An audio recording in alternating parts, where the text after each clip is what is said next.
Across the galaxy, an unseen current flows, an eternal rhythm connecting life, death, and everything between.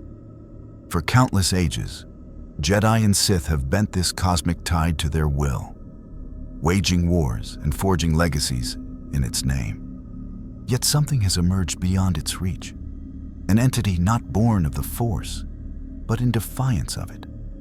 A mind so vast, a purpose so unyielding, that even the stars might recoil. When such power enters a realm governed by the Force, balance becomes illusion, faith becomes fear, and the clash of dominions will echo like the death cry of suns. The year is 14 BBY. Emperor Palpatine's Galactic Empire has consolidated its grip on thousands of systems.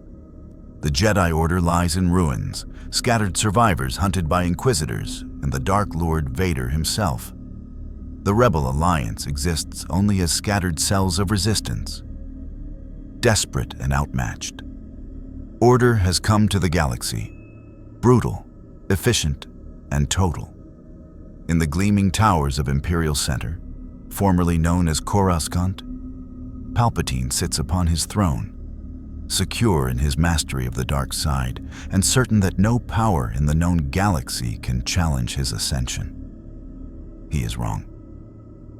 The anomaly begins in the space between spaces, where hyperspace bleeds into real space and the mathematics of faster-than-light travel create temporary wounds in reality.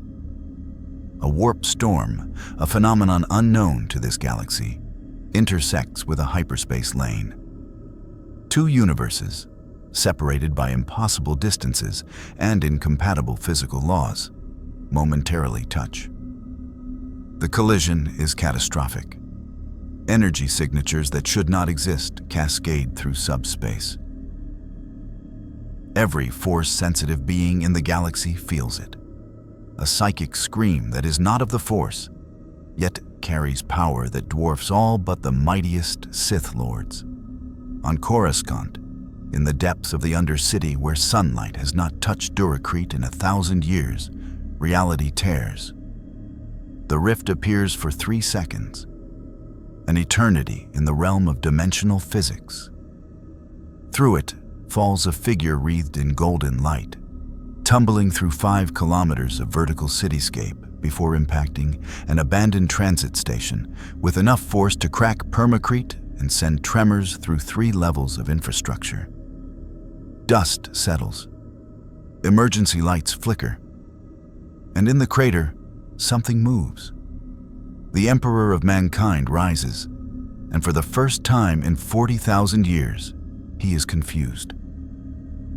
The warp, the immaterium that has been his battleground and power source since before human civilization learned to write, is gone.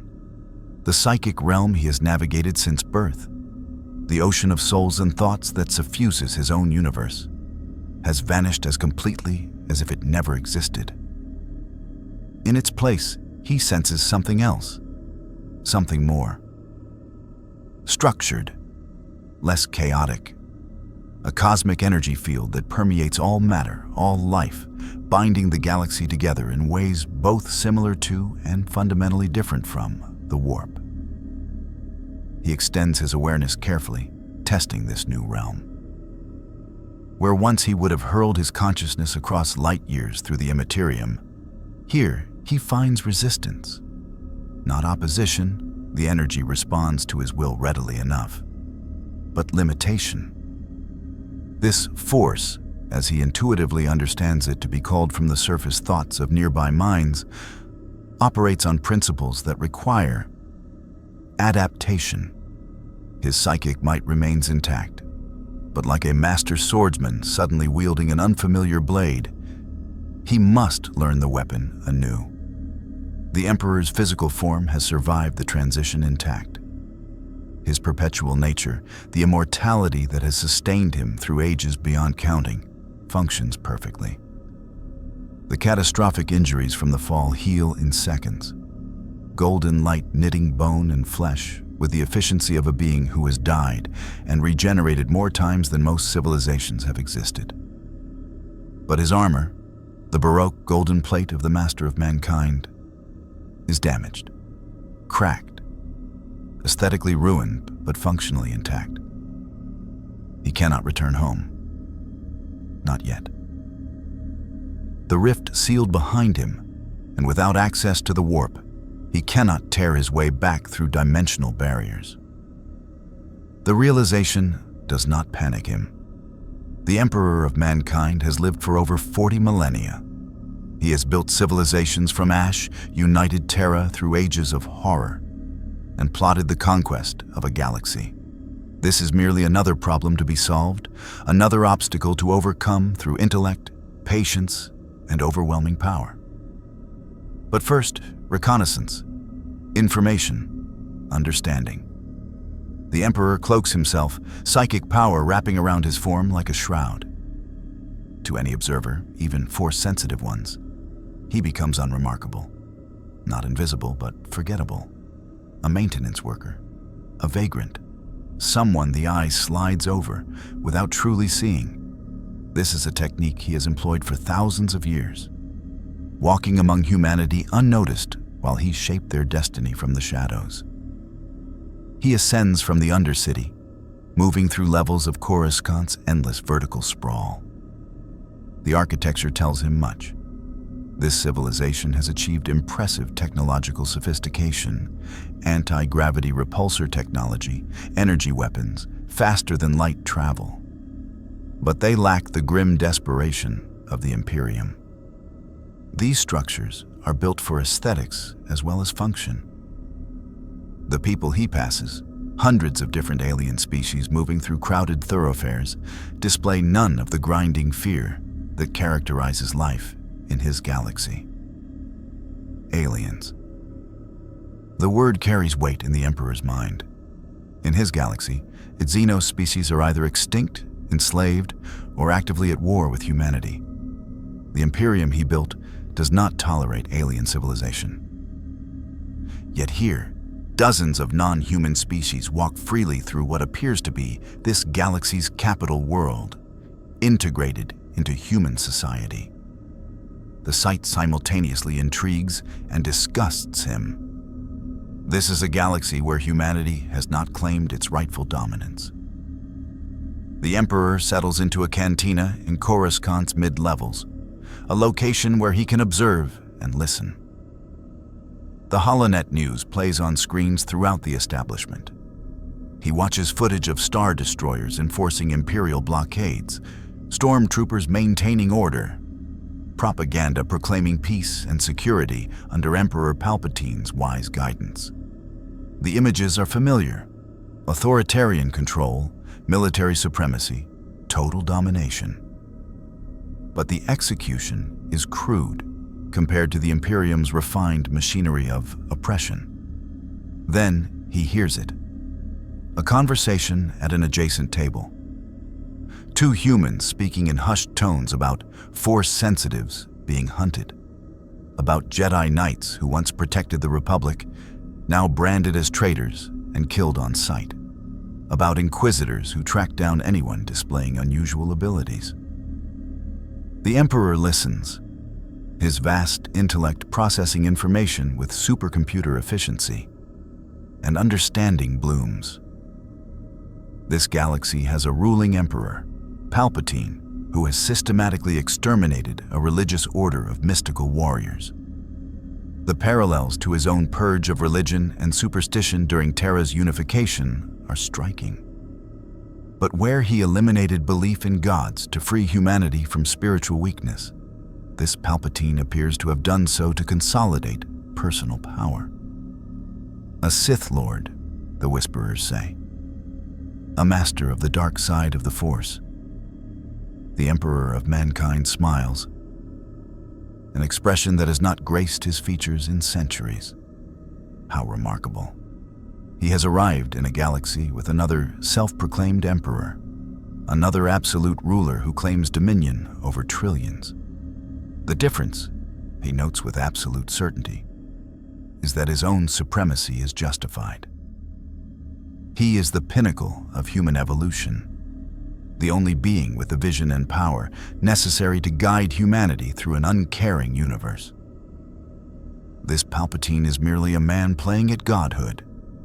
If you want to see more characters enter the Star Wars galaxy, hit that subscribe button and drop the name of a character you'd want to see in the comments below. May the Force be with you.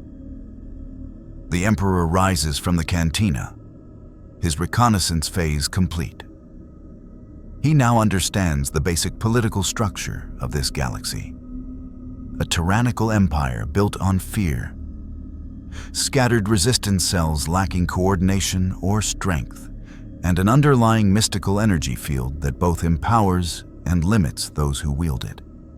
The question now is not whether he can conquer this primitive galaxy that is inevitable if he chooses to do so, but whether such conquest serves his ultimate purpose, returning to his own universe, to the Imperium of Man that spans 1,000,000 worlds and requires his guidance.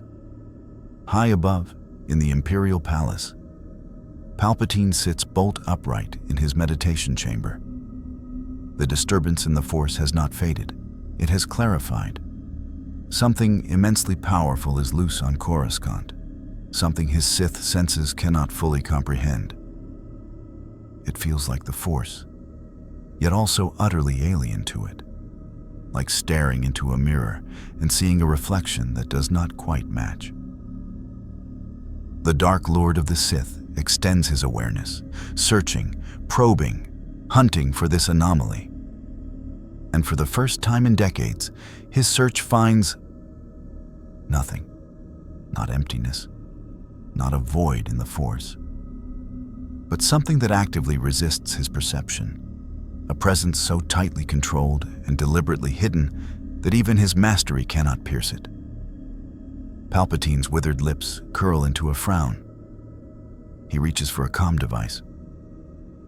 Lord Vader, report to my chambers immediately. We have a situation that requires the Inquisitorius. In the depths of Coruscant's endless cityscape, the Emperor of Mankind feels the distant psychic probe wash over his shields. He notes the attempt, categorizes the power level, impressive by this galaxy's standards, negligible by his own, and files the information away. This Palpatine has detected the anomaly. The game has begun. The Master of Mankind walks through crowds of oblivious citizens, his mind already calculating scenarios, contingencies, and strategic options. He did not conquer a galaxy by rushing into conflict unprepared. He will observe. He will learn. He will understand the full scope of this galaxy's civilizations, technologies, and Force wielders. And then, when the time is right, he will decide whether to save this galaxy from itself or simply take what he needs and leave it to its primitive squabbles.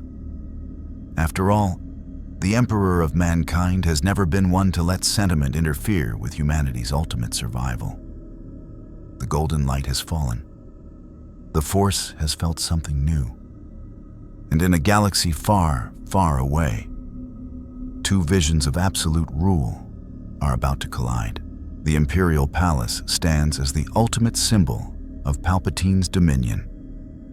A massive ziggurat of dark stone and durasteel that towers over Coruscant's governmental district. Within its obsidian walls, the machinery of galactic tyranny operates with ruthless efficiency. It is here, in a meditation chamber shielded by layers of force-dampening technology and ancient Sith sorcery, that Darth Sidious contemplates the disturbance that refuses to fade. Vader arrives within the hour, his breathing apparatus creating its characteristic rhythm as he strides through corridors lined with crimson-robed Imperial guards. The Dark Lord of the Sith has felt the anomaly as well, a presence in the Force that registers as both immensely powerful and strangely muted, like a star glimpsed through thick fog. It troubles him in ways he cannot fully articulate, triggering instincts honed through decades of combat and survival. Master, Vader's deep voice reverberates through the chamber as he kneels. I felt the disturbance. It is unlike anything I have encountered. Palpatine does not immediately respond. His yellow eyes remain closed, his consciousness still probing the Force for answers that refuse to come. When he finally speaks, his voice carries an edge of genuine uncertainty, a rarity for one who has planned every move of his ascension for decades. Something has arrived on Coruscant, Lord Vader. Something that does not belong. The Emperor opens his eyes, and Vader sees something he has witnessed only once before, during their confrontation with the last Jedi Master on Kashyyyk. Caution bordering on concern. I have touched its presence in the Force, and it is vast, ancient. And it carries power that does not draw from the light or the dark. Vader processes this information with the strategic mind that once made Anakin Skywalker the Republic's greatest general. An extragalactic species, a hyperspace anomaly, has delivered unknown entities before. Perhaps. Palpatine rises from his meditation throne, moving to a holographic display of Coruscant. But this feels deliberate, controlled. Whatever has arrived possesses intelligence and purpose. His gnarled fingers trace patterns over the display, highlighting the Undercity sector where the initial disturbance originated. Mobilize the Inquisitorius. I want every Force-sensitive asset we possess searching for this presence, discreetly. If this being is as powerful as I suspect, we do not want to provoke open confrontation until we understand what we face. And if the Inquisitors locate it? Observe only. Report immediately. Do not engage. Palpatine's tone brooks no argument. I did not survive the Jedi Purge by underestimating potential threats, Lord Vader. Until we know more, this anomaly is to be treated as a potential peer-level danger. The words hang in the air with terrible significance. Peer level. In all the years since Order 66, Palpatine has never classified any being in such terms. Not the surviving Jedi Masters, not even Vader himself. The Emperor has always maintained absolute certainty in his supremacy, his mastery of the dark side unquestioned. For him to acknowledge even the possibility of an equal suggests depths of concern that Vader finds deeply unsettling. As you wish, my master. Vader rises and departs, his mind already cataloging the Inquisitors who would be most effective for this hunt. The Third Sister's aggression would be useful. The Grand Inquisitor's experience, invaluable. Perhaps even the Ninth Sister, whose ability to sense emotional residue might detect what more refined Force tracking cannot. 73 levels below the gleaming surface of Imperial Center, the Emperor of Mankind has established a temporary base of operations in an abandoned industrial complex. The structure once manufactured power converters for civilian starships. A mundane enough purpose that it escaped notice during the Empire's militarization purges. Now it serves as his sanctuary, while he continues his assessment of this strange new galaxy. The Emperor stands before a makeshift workstation, having appropriated materials from the surrounding area with casual psychic compulsion. A datapad liberated from a careless bureaucrat. HoloNet access terminals rewired to his specifications. Physical components arranged in patterns that would make no sense to this galaxy's engineers, but allow him to interface with their technology using principles derived from Dark Age human science, knowledge from his own universe that predates the Imperium itself. He has spent 6 hours absorbing information. The HoloNet provides a wealth of intelligence for those who know how to sift truth from propaganda. The Emperor reads histories of the Clone Wars, analyses of Republic political structure, military assessments of Imperial fleet deployments. He watches footage of Jedi in combat, their lightsabers carving through battle droids with elegant efficiency. He observes Sith sorcery and grainy recordings of Palpatine's public appearances. noting the subtle force manipulation embedded in every word, every gesture. Most significantly, he studies the Force itself through the lens of this galaxy's accumulated knowledge. The Jedi archives may have been purged, but academic institutions still maintain historical records. Philosophical treatises on the living force and the cosmic force. Scientific attempts to explain midi-chlorians, microscopic organisms that apparently serve as conduits for force sensitivity. Ancient texts discussing the balance between light and dark. The Emperor finds it all simultaneously fascinating and disappointing. This galaxy has barely scratched the surface of what their mystical energy field can accomplish. The Jedi treated the Force as a religion, limiting themselves with dogma and restraint. The Sith embraced passion and power, but remained bound by the rule of two, artificially constraining their potential for some ancient paranoia about too many dark side users destabilizing their order. Neither side understood what he grasps intuitively. Power is a tool, neither inherently good nor evil, to be wielded by those with the vision and will to use it for humanity's benefit.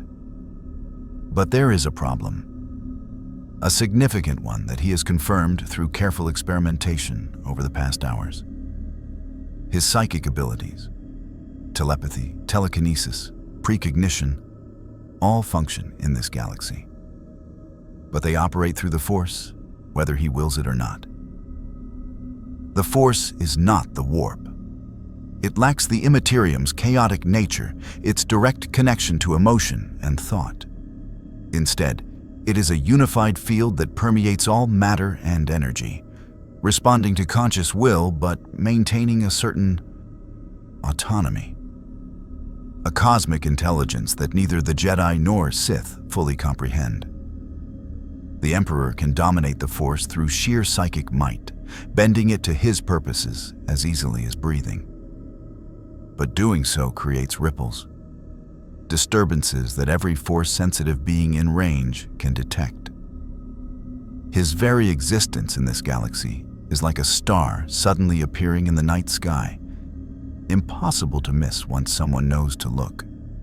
This presents a tactical challenge. In his own universe, the Emperor could walk unnoticed through Terra's billions. His psychic presence so tightly controlled that even the mightiest psychers would sense only what he allowed. Here, the Force itself seems to recognize that he is fundamentally alien to its nature. Not dark side, not light side. Something that exists in relationship to the Force, but refuses to be defined by it. He could suppress this disturbance entirely, wrapping himself in psychic nullification that would make him invisible to Force-based detection. But such suppression would also limit his access to the Force, reducing his effective power by approximately 40%.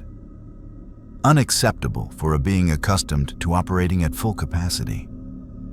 The Emperor of mankind does not handicap himself for the comfort of lesser beings, which means he must accept that his presence will be detected. The question becomes not whether Palpatine's forces will hunt him, but how to respond when they do. Confrontation appears inevitable. The Emperor finds he does not object to this. 40,000 years of existence have taught him that conflict often reveals more truth than diplomacy. A shift in the Force alerts him seconds before it happens. 3 presences approaching his location with purpose and coordination. Force sensitives, though their power pales compared to the signatures he sensed from Vader and Palpatine. Hunters, inquisitors, if his understanding of Imperial terminology is correct. The Emperor does not move from his workstation. He simply waits, his vast consciousness monitoring the approaching threats with the same mild interest a human might observe insects crawling toward their position. They are trying to be stealthy. Failing by his standards, but showing competent training in force suppression techniques. The Inquisitors breach the industrial complex from 3 vectors simultaneously: professional, efficient, textbook infiltration. The third sister leads, her crimson lightsaber unignited but ready in her hand. The fifth brother approaches from the western entrance, his massive frame moving with surprising stealth. The seventh sister circles to establish a perimeter, her probe droids already deployed to scan for additional threats. They find him exactly where he intends them to. Standing in the center of the complex's main assembly floor, hands clasped behind his back, golden armor gleaming under emergency lighting that is suddenly activated at his mental command. The Emperor presents himself as a target, measuring their response, analyzing their tactics. Identify yourself. The third sister's voice carries authority backed by barely controlled aggression. Her lightsaber ignites with a characteristic snap hiss, casting crimson light across the durasteel floor. You are under investigation by order of the Galactic Empire. Resisting will result in immediate termination. The Emperor regards her with eyes that have witnessed the birth and death of civilizations. When he speaks, his voice carries harmonics that resonate not just physically, but through the Force itself. A multi-layered timbre that makes the Inquisitors unconsciously step back. I am beyond your Emperor's jurisdiction. You would be wise to report my location to your master and await instruction rather than attempt confrontation. The fifth brother growls, a sound of pure menace. The only one who commands us is Emperor Palpatine. You will surrender or... The Emperor moves. Not physically, psychically. The Force responds to his will with overwhelming immediacy. And suddenly, all 3 Inquisitors are lifted from the ground, held suspended in midair by invisible pressure that makes their bones creak. Their lightsabers clatter to the floor. They cannot move, cannot breathe, cannot do anything except hang helpless in the grip of power that makes their own Force abilities seem like candles before a supernova. I have existed for over 40,000 years, the Emperor says conversationally, holding them effortlessly while simultaneously reading surface thoughts from their terrified minds. I have conquered planets, built empires, killed gods.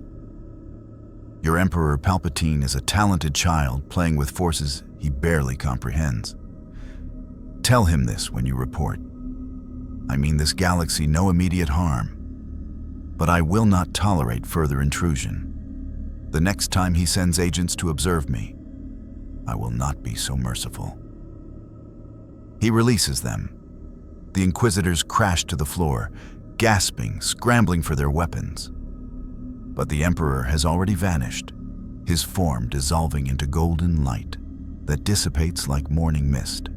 Psychic projection combined with a localized hypnotic suggestion. Gone before they fully process what happened. The third sister's hands shake as she retrieves her lightsaber.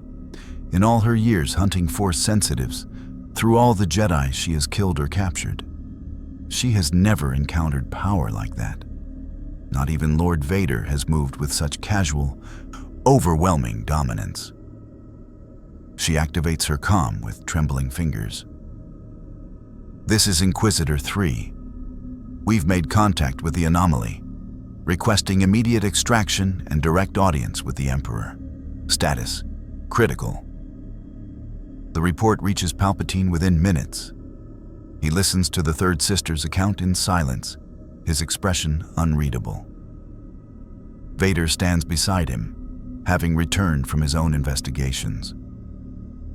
When the Inquisitor finishes her report, concluding with the stranger's message, Palpatine dismisses her with a wave. 40,000 years, the Emperor of the Sith murmurs once they are alone. An obvious exaggeration.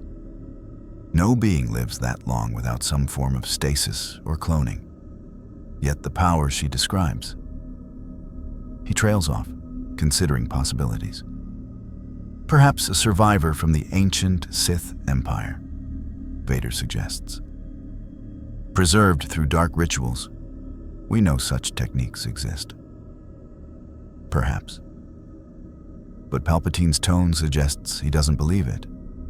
He has sensed this presence himself, and it carries none of the signature corruption of Sith alchemy. No, this is something else entirely.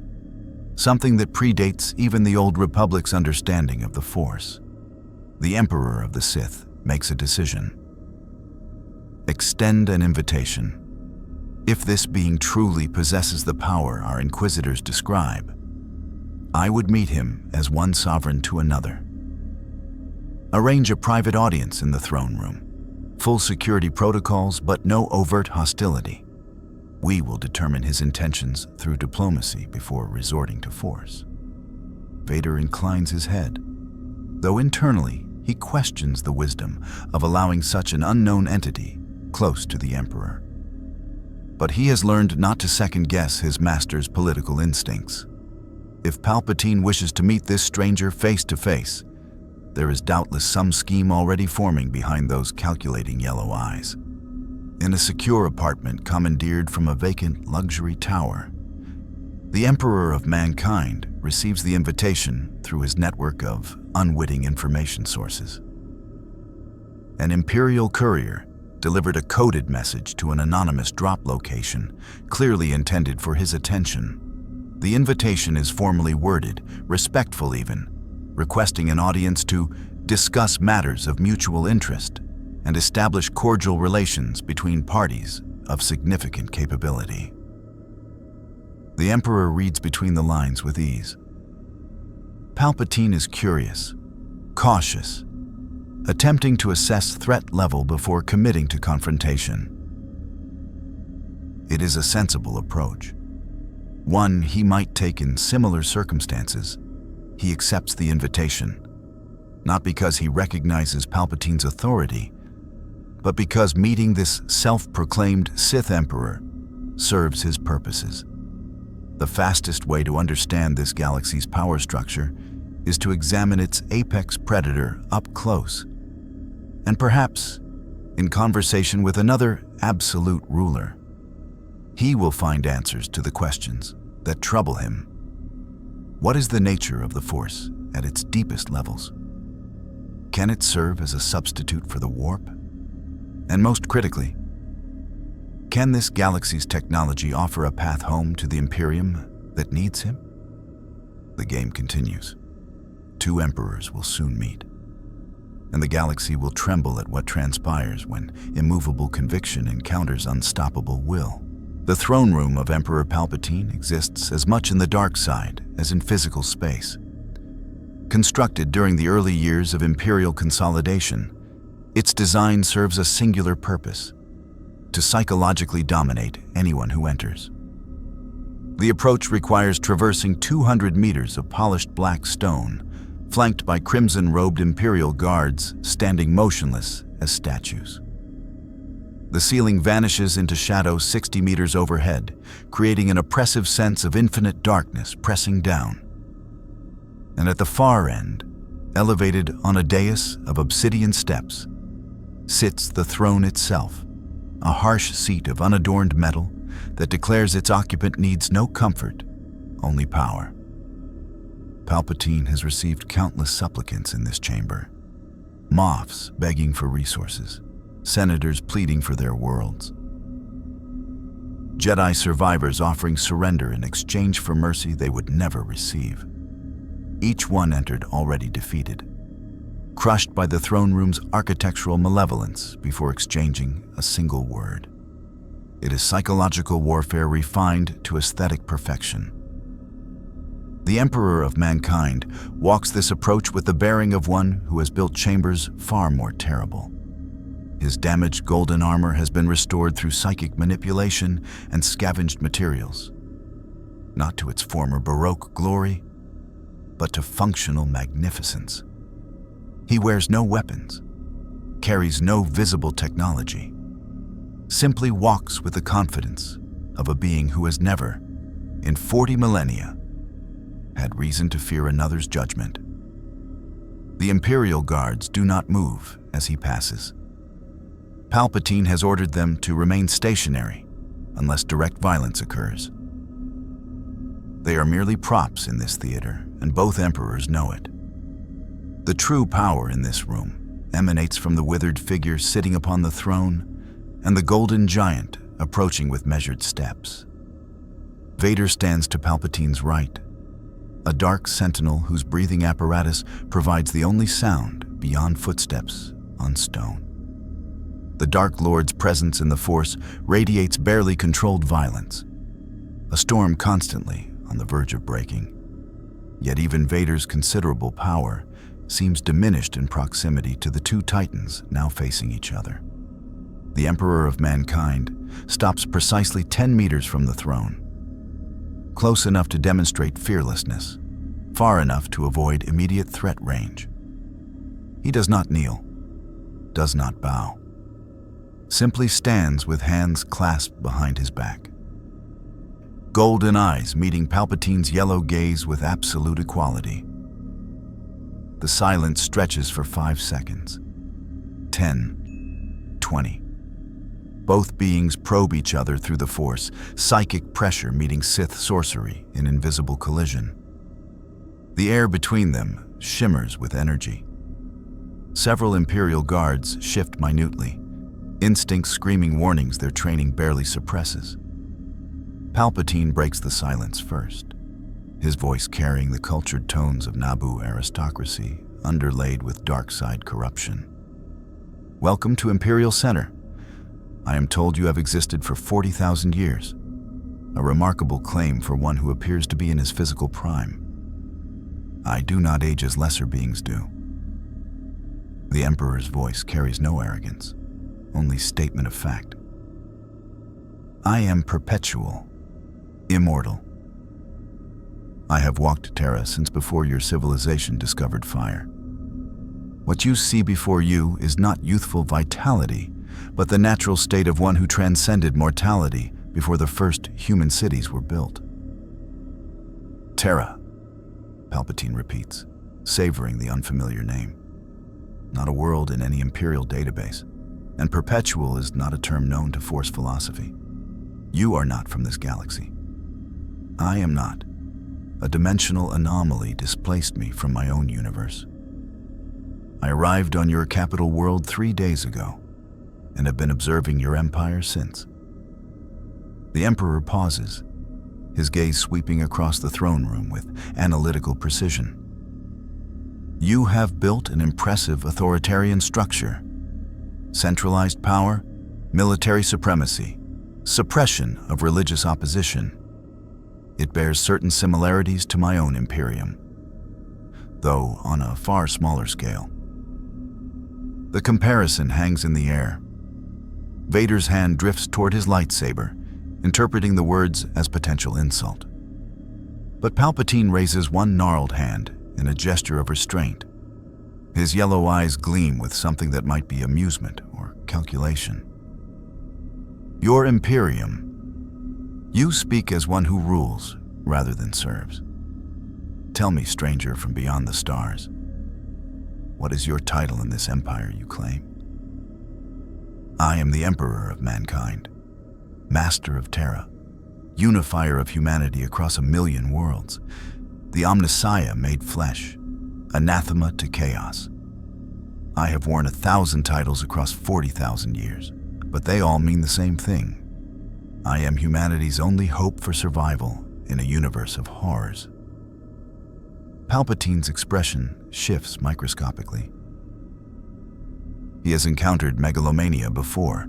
It comes with the territory of dealing with ambitious underlings. But this being speaks with the conviction of absolute truth, not self-aggrandizing delusion. Worse, the power radiating from him suggests such claims might not be exaggeration. 1,000,000 worlds, Palpatine muses. The Galactic Empire claims jurisdiction over only tens of millions of systems, and we consider ourselves the dominant power in known space. Your Imperium sounds extensive. It is necessity, not ambition, that drives such scale.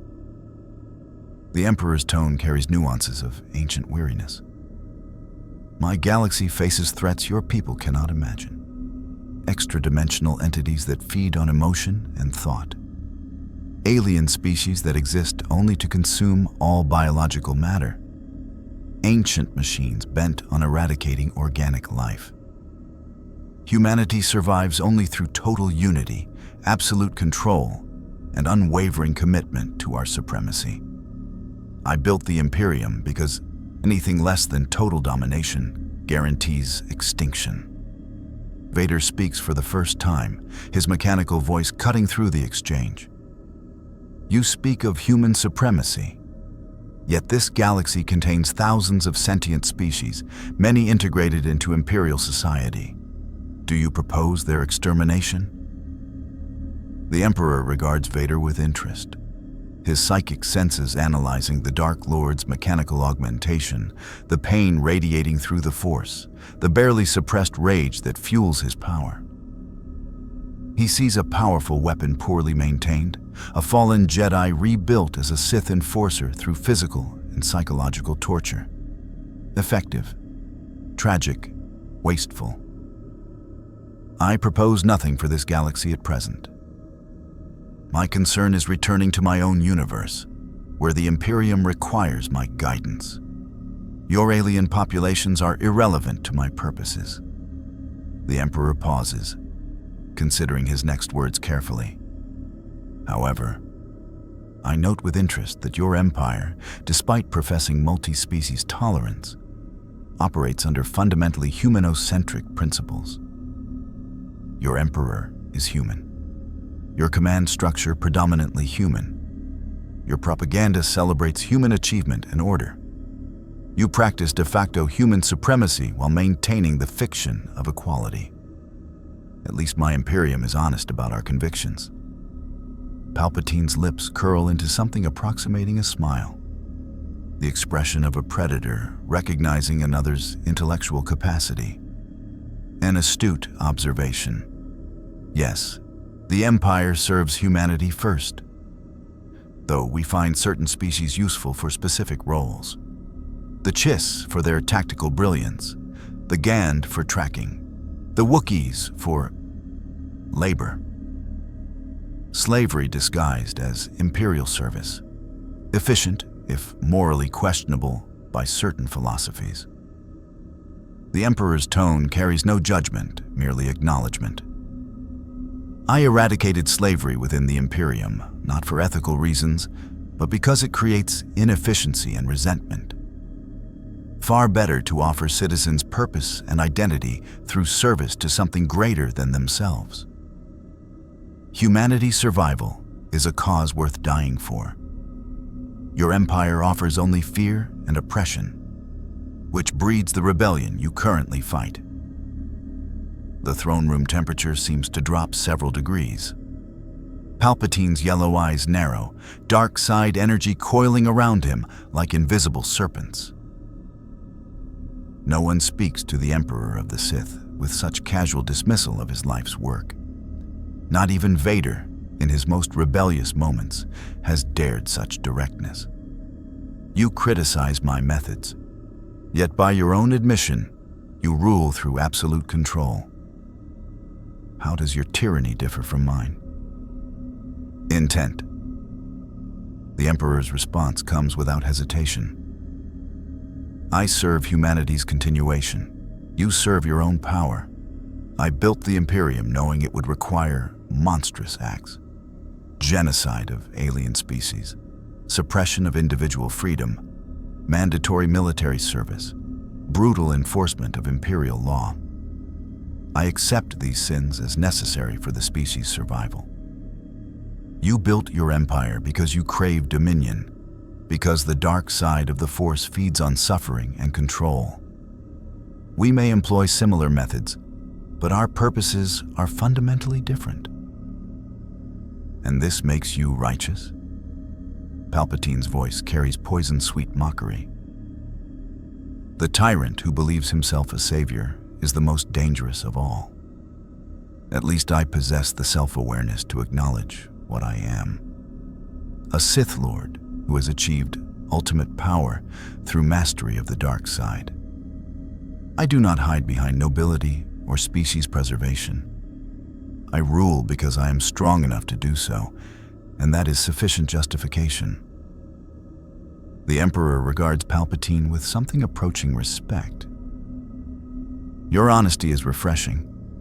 Most tyrants cloak themselves in righteous rhetoric.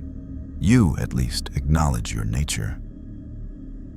He pauses, his psychic senses probing deeper into the Sith Lord's essence, reading the layers of deception, ambition, and genuine mastery of dark side sorcery.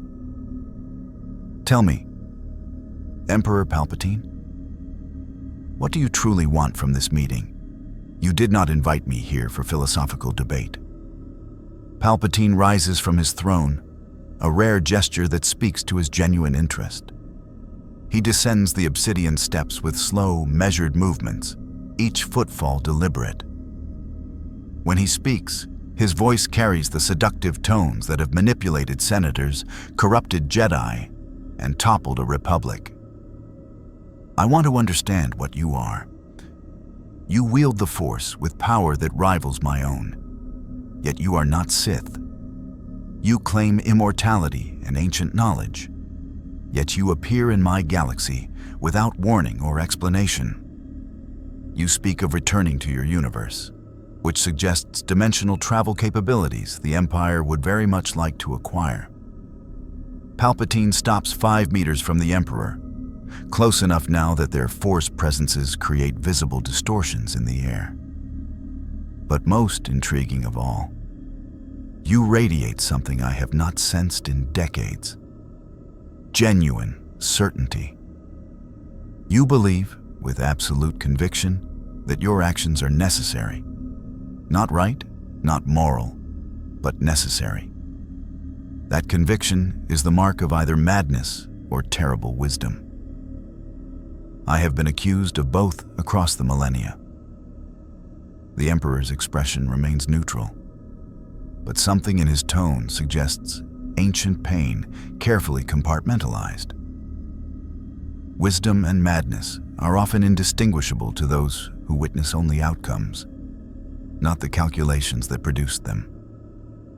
I have made choices that haunt me, betrayed allies, sacrificed billions, committed acts that would brand me the galaxy's greatest monster, if fully revealed. I did these things because every alternative led to humanity's extinction. That is not madness. That is mathematics. Mathematics. Palpatine savors the word. How charmingly clinical. Tell me then, this Imperium you've built through calculated atrocity, does it love you? Do your subjects worship you as a savior or fear you as a tyrant? The question strikes deeper than Palpatine likely realizes. The Emperor's expression shifts microscopically, a fleeting moment of something that might be regret before iron control reasserts itself. They worship me as a god, though I have spent 10,000 years declaring that gods do not exist. They pray to my image while I rot upon a golden throne, kept barely alive by psychic sacrifice and archaeotech. They sing hymns to my glory while fighting wars I never intended. The Imperium I built to free humanity from superstition has become the most dogmatic theocracy imaginable. That is the price of my methods. I succeeded so absolutely that my own truth became corrupted into religious fervor I can no longer control.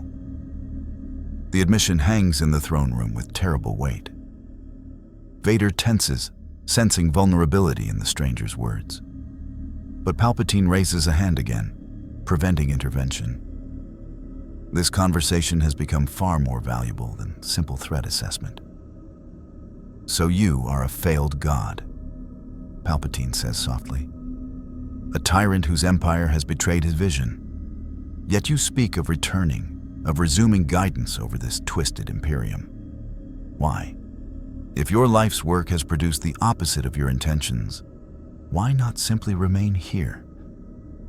Start anew in a galaxy that does not yet know your name. The Emperor of Mankind meets Palpatine's gaze, and for a moment, the Sith Lord sees something in those golden eyes that makes even his ancient, corrupted soul recoil.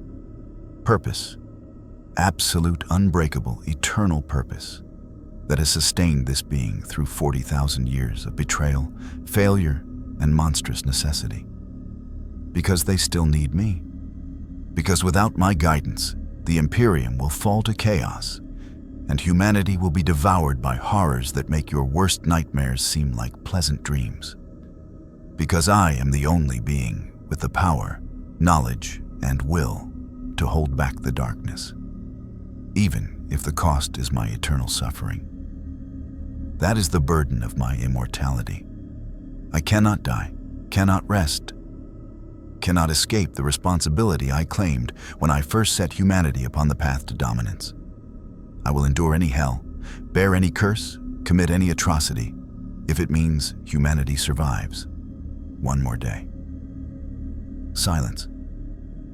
Even Palpatine, who has manipulated emotions and exploited weakness for 7 decades, finds himself momentarily speechless before such absolute conviction.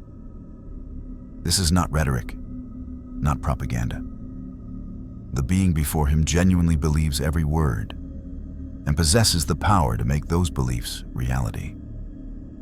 Remarkable, Palpatine finally whispers. You are everything I might have become if I possessed a shred of genuine altruism. A monster wearing the mask of humanity's protector, or perhaps a protector forced to become monstrous. I cannot decide which is more terrible. Neither can I, the Emperor admits. That uncertainty has troubled me for millennia. But uncertainty does not excuse inaction. I know what must be done, even if I cannot be certain my methods are right. That is the burden of power, making choices without guarantees, accepting consequences without excuses.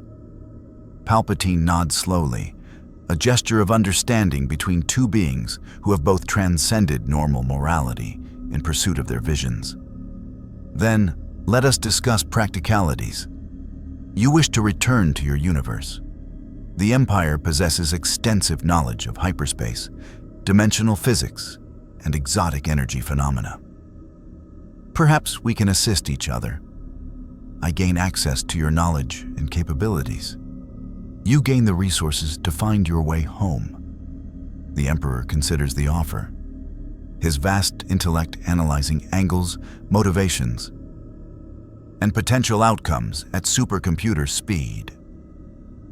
An alliance with Palpatine offers significant advantages: Imperial resources, galactic-scale infrastructure, access to Force knowledge that might illuminate paths home. But it also means empowering a tyrant whose vision extends only to personal dominion, not species survival. A partnership implies equal standing. You and I both know you would attempt to subordinate me the moment opportunity presented itself, just as I would eliminate you if you became an obstacle to my goals. Let us not pretend this is anything but two predators circling each other, each calculating whether the other is more useful alive or dead. Palpatine's laugh echoes through the throne room, genuine amusement from one who rarely experiences it. At last, someone who speaks plainly. Yes, you are correct. I would absolutely betray you if it served my purposes, just as you would destroy my empire without hesitation if necessary. But such mutual understanding can form the basis of productive temporary alliance. We both gain what we need, with full awareness that betrayal lurks behind every courtesy. Honest pragmatism, I can work with that. The Emperor extends one gauntleted hand. Very well, Emperor Palpatine. I will accept your resources and assistance in exchange for knowledge of technologies and capabilities from my universe. But understand this. The moment you attempt to control or manipulate me, the moment you confuse cooperation with subordination, this alliance ends. And when it ends, you will learn why 40,000 years of existence has made me very good at destroying empires. Palpatine takes the offered hand. Dark side energy crackling where their flesh meets. Power calls to power, and for a brief moment, the throne room blazes with energies that make the Force itself shudder. Agreed. May our alliance be productive, however brief it proves to be. They release the handshake. Two emperors, two visions, one temporary accord born of mutual utility and respect for each other's ruthlessness. Vader watches in silence, troubled by implications he cannot fully articulate. Somewhere in the Force, something whispers warnings that neither Sith nor Perpetual heed. The game has entered a new phase, and the galaxy will soon learn what happens when two apex predators decide to cooperate rather than immediately tear each other apart. The Imperial Research Facility on Scarif serves as one of the Empire's most secure scientific installations. Here, behind energy shields and patrol squadrons, the brightest minds in the galaxy work on projects ranging from weapons development to hyperspace theory. It is to this facility that the Emperor of Mankind is escorted 3 days after his accord with Palpatine, accompanied by an Imperial science delegation and shadowed, always shadowed, by at least 2 Inquisitors maintaining security oversight. The Emperor tolerates this surveillance with bemused patience. These Force sensitives believe their observation is subtle. They are wrong. He can sense every psychic probe, every attempt to read his intentions, every report transmitted back to Vader and Palpatine. But such monitoring serves his purposes. It keeps the Sith Emperor's paranoia satisfied while the Emperor pursues his true objective. Understanding this galaxy's dimensional physics well enough to engineer a return to his own universe. Director Orson Krennic greets him at the facility's main research bay, a cavernous space filled with holographic displays and experimental equipment. The man carries himself with the arrogance typical of Imperial officers, though his psychic senses detect genuine brilliance beneath the peacocking. Krennic has been briefed on the visitor's importance, but clearly resents being ordered to share Imperial research with an outsider. Lord, Emperor. Krennic's title stumbles over the redundancy of addressing someone with the same rank as Palpatine. Welcome to Scarif. I understand you have questions about hyperspace mechanics and dimensional theory. My staff has prepared presentations on our most advanced research. Unnecessary. The Emperor moves past Krennic toward a holographic display showing hyperspace lane calculations. His eyes scan the data with processing speed that makes organic computation seem glacial. Your hyperspace model operates on assumed principles of dimensional folding through a sublayer of real space. Efficient for faster-than-light travel, but inadequate for true dimensional transit. You're manipulating space, not piercing the barrier between universes. Krennic blinks, his carefully prepared pitch rendered obsolete in seconds. That's technically correct, though I question how you could assess our entire theoretical framework in 40,000 years of accumulated knowledge. The Emperor doesn't look away from the display, his hands already manipulating holographic controls with casual expertise that suggests he's been using such interfaces his entire life, rather than learning them 3 days ago. My civilization mastered warp travel millennia before your ancestors discovered fire. Hyperspace is crude by comparison. Safer, certainly, lacking the Immaterium's predatory entities, but fundamentally limited in scope. One of the facility's senior researchers, a Bith astrophysicist named Torsho Bryn, steps forward with the careful deference of someone addressing a superior intellect. Lord Emperor, if I may ask, This warp travel you mention, does it involve dimensional layers beyond conventional space-time? It involves traversing a parallel dimension where psychic energy and emotion create physical reality. The immaterium, the warp, a realm where thought becomes substance, where demons hunt souls, where causality itself is negotiable. The Emperor finally turns from the display, his golden eyes fixing on Torchshow with intensity that makes the Bith instinctively retreat a step. Your galaxy possesses nothing equivalent. The Force permeates real space, but does not constitute a separate dimensional layer. That is both your blessing and your limitation. You cannot access the power of a psychic realm, but neither do you face its horrors. The scientists exchange glances. This stranger speaks of concepts beyond their theoretical frameworks, describing a universe operating under fundamentally different physical laws. Krennic, ever the opportunist, sees potential military application. If we could access this warp dimension, the tactical advantages would be unprecedented. Instantaneous travel without hyperspace lane restrictions. Weapons that manipulate thought itself. The Empire could... You would doom your entire galaxy within a year. The Emperor's voice carries absolute certainty, cutting through Krennic's ambition like a blade. Opening passages to the warp requires either natural phenomena or technology your civilization cannot comprehend. And even if you succeeded, you would immediately attract the attention of entities that regard your species as prey.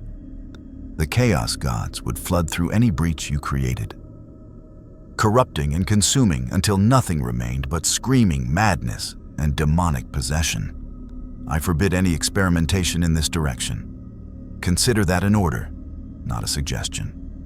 The temperature in the research bay drops noticeably. The scientists feel pressure in the Force, not aggressive, but carrying the weight of absolute authority. This is not a being who makes idle threats or tolerates disobedience. Even Krennic, for all his inflated ego, recognizes when he's encountered someone who operates on an entirely different tier of power. Understood, Krennic manages, though frustration colors his tone. Then perhaps you could review our current dimensional research. We've made some progress in understanding the barriers between real space and hyperspace. Though nothing approaching inter-universal travel, the Emperor spends the next 6 hours examining Scarif's accumulated research. He reviews hyperdrive schematics, analyzes experimental Navy computer algorithms, studies failed attempts at dimensional shielding. The Empire's scientists have achieved impressive results within their limited framework, but they lack crucial theoretical foundations. They understand the what of hyperspace travel without comprehending the why. He begins teaching, not out of altruism, but because raising this galaxy's scientific understanding serves his goal of finding a path home. The researchers gather around as the Emperor diagrams dimensional physics on holographic displays, explaining concepts that synthesize their science with his own universe's knowledge.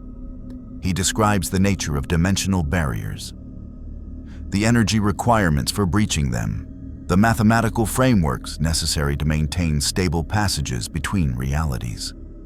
Torchshow Bryn frantically records everything, his Bith brain's natural mathematical aptitude allowing him to follow concepts that leave his human colleagues struggling. Lord Emperor, if I understand correctly, you're suggesting that the transition between universes requires not just energy, but a specific quantum signature, a dimensional frequency that matches your origin point. Precisely. The Emperor nods with the satisfaction of a teacher finding an apt student. My arrival here was violent and uncontrolled because the warp storm that displaced me created a random frequency match with this galaxy's dimensional coordinates. Returning requires either replicating that exact storm, impossible without access to the warp, or generating sufficient power to force a new breach while calculating the correct frequency for my home universe. The latter option demands energy output equivalent to a stellar explosion concentrated in a controlled manner. A supernova's energy, controlled and directed. Krennic murmurs. Even the Death Star's superlaser doesn't generate such magnitude. The Emperor's head turns sharply. Death Star? Explain. Krennic hesitates, clearly unsure whether discussing the Empire's ultimate weapon with an outsider violates operational security. But the Inquisitors present make no move to stop him. Palpatine has authorized full cooperation, recognizing that the stranger will discover such information regardless. So Krennic accesses classified files and projects a hologram of the battle station. The Emperor studies the spherical superweapon with analytical interest. A planet-destroying battle station powered by kyber crystals. Impressive engineering, though strategically questionable. The resource investment required to build such a weapon could field 10,000 Star Destroyers. Fear-based deterrence through ultimate firepower, your master's philosophy made manifest. It represents the ultimate expression of Imperial might, Krennic says with obvious pride. One weapon capable of maintaining order across the entire galaxy. One weapon representing a single catastrophic point of failure, the Emperor counters. Effective tyranny requires redundancy, not singular symbols. If your rebel alliance manages to destroy this station, and they will attempt it, the psychological damage to Imperial authority will be catastrophic. He pauses, considering the superlaser's specifications. However, the kyber crystal focusing array interests me. Such concentrated energy manipulation could theoretically be repurposed for dimensional breach attempts, though you'd need modifications well beyond current Imperial engineering. The scientists lean forward eagerly. This stranger has just suggested using the Empire's most powerful weapon as a dimensional gateway. The implications are staggering.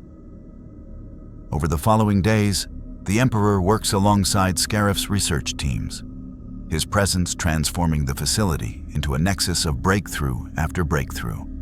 Technologies from his universe, adapted to this galaxy's paradigms, begin taking shape. He introduces concepts of psychic technological interface, using the Force as a computational substrate. He designs improved hyperdrive configurations that reduce travel time by 30%.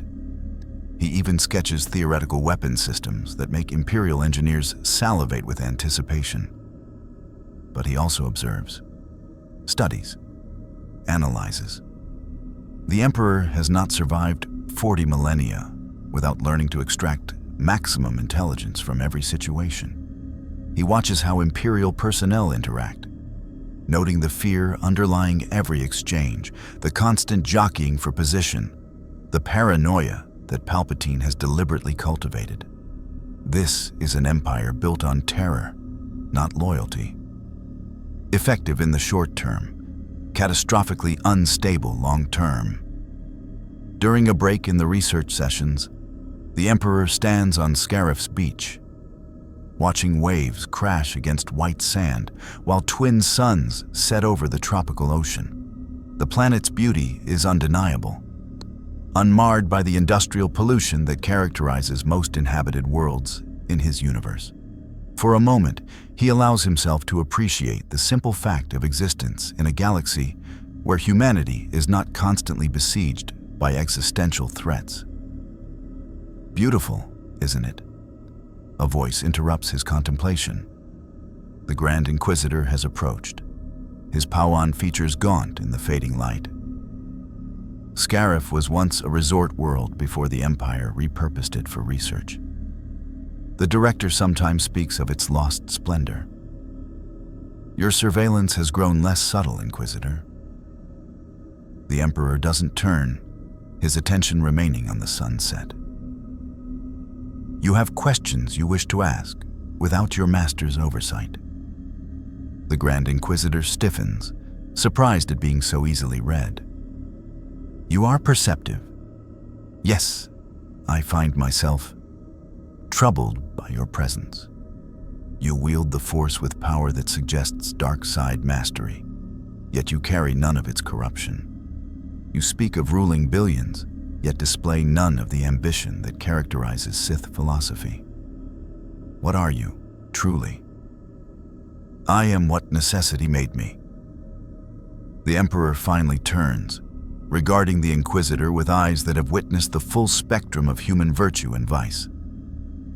You were a Jedi once, a temple guard, if I read your bearing correctly. You turned to the dark side after Order 66, choosing survival and power over death and principle. You believe this choice makes you pragmatic rather than cowardly. It does not. The Inquisitor's yellow eyes narrow, hand dropping to his double-bladed lightsaber. You know nothing of the choices I faced. Nothing of what the Empire. I know everything of such choices. The Emperor's voice carries the weight of ages. I have made similar decisions 10,000 times across 40 millennia.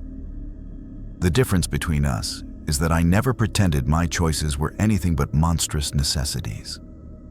You fled the Jedi Order's destruction and convinced yourself that serving Palpatine was pragmatic evolution rather than moral failure. But late at night, when the Force whispers truth, you know what you are. A survivor who betrayed everything he claimed to believe, now enforcing the very tyranny that murdered his brothers and sisters. The words strike with surgical precision, cutting through layers of rationalization the Grand Inquisitor has built over years. His hand trembles on his lightsaber hilt, rage and shame warring in his expression. You dare judge me? You who admit to genocide and atrocity? You are no different than... I am profoundly different. The Emperor's tone remains calm, almost gentle. Because I accept what I am. I do not hide behind philosophy or convince myself that evil in service of a greater good ceases to be evil. I am a monster. A necessary monster, perhaps, but a monster nonetheless. That self-awareness is the only nobility I can claim. You lack even that. You are simply broken, and you serve another monster because it is easier than facing the truth of what you have become. The Grand Inquisitor's lightsaber ignites, crimson blades snapping to life with barely controlled fury. I should kill you for such insult. You should, but you will not. The Emperor remains utterly still, making no move to defend himself. Because deep in whatever remains of your Jedi training, you recognize truth when you hear it. And because killing me would displease your master, which you fear more than you fear self-knowledge, the lightsaber wavers. Slowly, trembling with suppressed emotion, the Grand Inquisitor deactivates his weapon. When he speaks, his voice carries the hollowness of someone confronting unwelcome truth. What would you have me do? The Jedi are destroyed, the Republic fallen. There is only the Empire now, only survival. I would have you do nothing. Your choices are your own, as mine are mine. But if you seek advice from one who has walked similar paths... The Emperor pauses, considering his words carefully. Stop lying to yourself. Accept that you chose survival over principle, power over integrity. Own that choice completely. Only then can you decide whether the being you have become is the being you wish to remain. Redemption may be impossible, but self-awareness is not. The Grand Inquisitor stands in silence for a long moment, the ocean's rhythm providing the only sound. When he finally speaks, his voice is barely audible over the waves. You are a strange teacher for a Sith hunter. I am not Sith, I am simply old enough to recognize patterns of self-deception because I have employed every one of them myself. The Emperor turns back to the sunset, now fading into twilight. Go. Make your report to Vader and Palpatine. Tell them I continue to cooperate, that my research progresses, that I pose no immediate threat, all of which is true. But perhaps think on what we discussed. Not for my sake. Your moral state is irrelevant to my purposes, but for your own. 40,000 years has taught me that those who lie to themselves eventually lose the capacity to distinguish truth from fiction. That way lies madness, and madness serves no one. The Grand Inquisitor departs without another word, his mind churning with uncomfortable thoughts. The Emperor watches him go, then returns his attention to Scarif's beauty. Such conversations are unnecessary, perhaps even counterproductive. But 40 millennia of existence has not completely extinguished his capacity for something approaching compassion. The Inquisitor is a broken tool wielded by a tyrant. Perhaps, like so many broken things, he can be made whole. Or perhaps he will simply shatter further. It is not the Emperor's concern. He has larger problems. Understanding this galaxy's dimensional physics, calculating the energy requirements for universal transit, and, increasingly, grappling with a troubling realization. The longer he remains in this galaxy, the more he recognizes a terrible truth. His Imperium, for all its necessity, has become exactly the kind of dogmatic tyranny he once fought to prevent. The Emperor Palpatine is a monster, yes. But is the Emperor of mankind truly any different? Both rule through fear.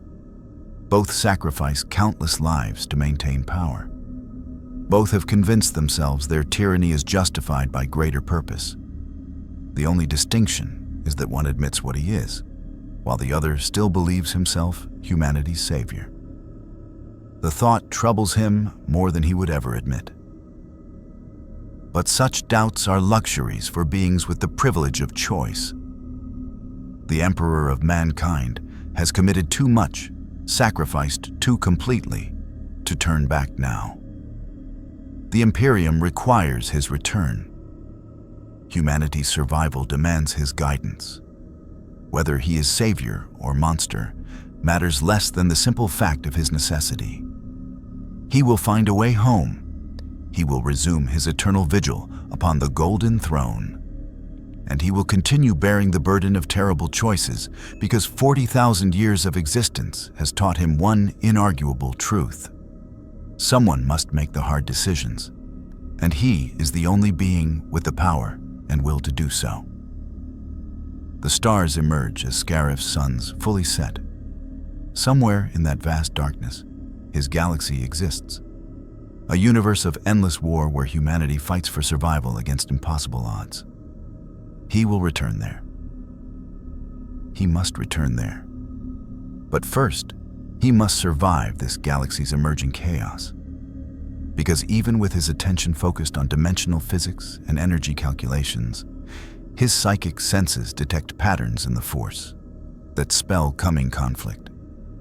The Rebel Alliance grows bolder.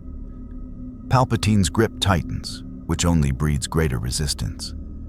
And somewhere in the shadows, other powers move. Force sensitives, who have sensed his presence and begun asking dangerous questions. The temporary alliance with Palpatine will not last. Both emperors know it. The only question is which one will betray the other first, and whether either will survive what comes next. The Outer Rim world of Lothal was, by Imperial standards, a backwater. Its rolling grasslands and stone spires held little strategic value beyond its modest Tibana gas production and its symbolic importance as a world that had been brought to heel early in the Empire's reign. To the Emperor of mankind, it was a perfect testing ground. The temporary alliance with Palpatine provided resources, but not trust. He needed to act beyond the Sith Lord's ever-watchful gaze.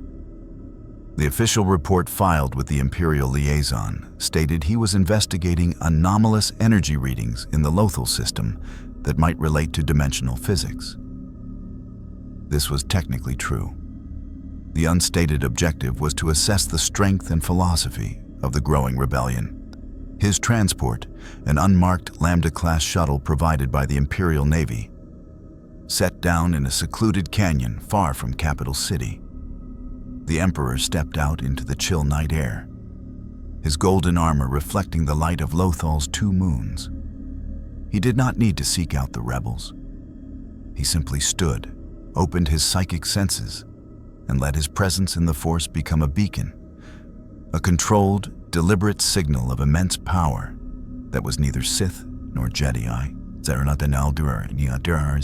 He was a question, and he knew the desperate would come looking for an answer. They arrived within the hour. A small, ragged band emerged from the shadows of the canyon walls. A young man with fiery orange hair and a blaster pistol held with nervous determination. Ezra Bridger. A Lasat, massive and wary, his bow rifle held at the ready. Garazeb Aurelios. A Mandalorian woman in green armor, her helmet's T-visor scanning for threats. Sabine Wren. And their leader, a man whose presence in the Force was a scarred-over wound of loss and resolve. The former Jedi Knight, Kanan Jarrus. "Stay where you are," Kanan's voice echoed in the canyon, his blue lightsaber igniting and casting a sharp, clean light. "Identify yourself. You're not Imperial." "I am not," the Emperor replied, his voice calm, carrying effortlessly without raising in volume. "Though I have been their recent guest. You felt my presence. You came seeking its source. Now you have found it." Ezra's eyes were wide, his own nascent connection to the Force bristling at the edges of the being before him. "What are you?" "You're bright, but not like a Jedi. It's different." "I am a traveler, a refugee from a reality not your own. I am the Emperor of mankind." He saw the immediate tension, the tightening of grips on weapons at the title. "I am not your Emperor. My title predates Palpatine's by 38,000 years. I am here by accident, and I seek only a way home." Kanan took a cautious step forward, his blind eyes seeing more through the Force than any organic sight could offer. "We've heard whispers, an anomaly on Coruscant, the Inquisitors in an uproar, Palpatine himself taking a personal interest. That was you." "It was. I have formed a temporary, mutually suspicious alliance with your Sith Emperor. He offers resources to study my predicament. I offer knowledge he covets. It is a transaction. Nothing more." The Emperor's gaze swept over them, his psychic touch reading their surface thoughts, their fears, their hopes. He saw their courage, their bond, their naivete. They were children fighting a monster with sticks and stones. You are the specters. You resist the Empire, a noble, if statistically hopeless, endeavor. "Hey, we're doing just fine," Sabine snapped, her hand hovering near the triggers on her vambraces. "Are you?" the Emperor asked, the question devoid of mockery, filled only with analytical curiosity. "You sabotage supply lines. You free prisoners. You score minor victories that inconvenience a regional governor. Meanwhile, Palpatine builds a battle station capable of annihilating entire worlds. Your rebellion is a flea biting a rancor. The rancor may scratch, but it will not be truly threatened until the flea finds a way to kill it." Garazeb growled, a low, threatening sound. "We don't need a lecture from another Emperor. You need precisely that," the Emperor countered, his focus shifting to Kanan. "You, Jedi. You teach the boy the ways of the Force. You teach him balance, peace, serenity. These are admirable qualities for a monk. They are suicidal doctrines for a soldier in a war of extinction. Kanan's stance shifted, his lightsaber moving to a defensive guard. The Force is not a weapon. Everything is a weapon in the right hands, or the wrong ones. The Force is the single greatest source of power in this galaxy, and you limit yourselves with ancient dogma. You fear the dark side, so you cripple your own potential. The Emperor took a step forward, and the entire rebel cell tensed. In my galaxy, humanity faces threats that would shatter your mind to behold. We do not have the luxury of philosophical purity. We use every tool, every weapon, every shred of power we can grasp. Because the alternative is not defeat, it is extinction. You sound like a Sith, Kanan said, his voice hard. The Sith are selfish children who use the dark side for personal power. I use whatever power is necessary for species survival. There is a fundamental difference. The Emperor raised his hand, not in aggression, but in demonstration.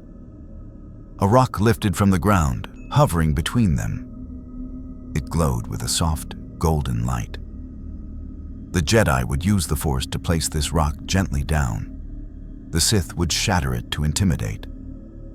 I would analyze its composition, calculate its trajectory, and use it to build a fortress, fuel a reactor, or crush a threat.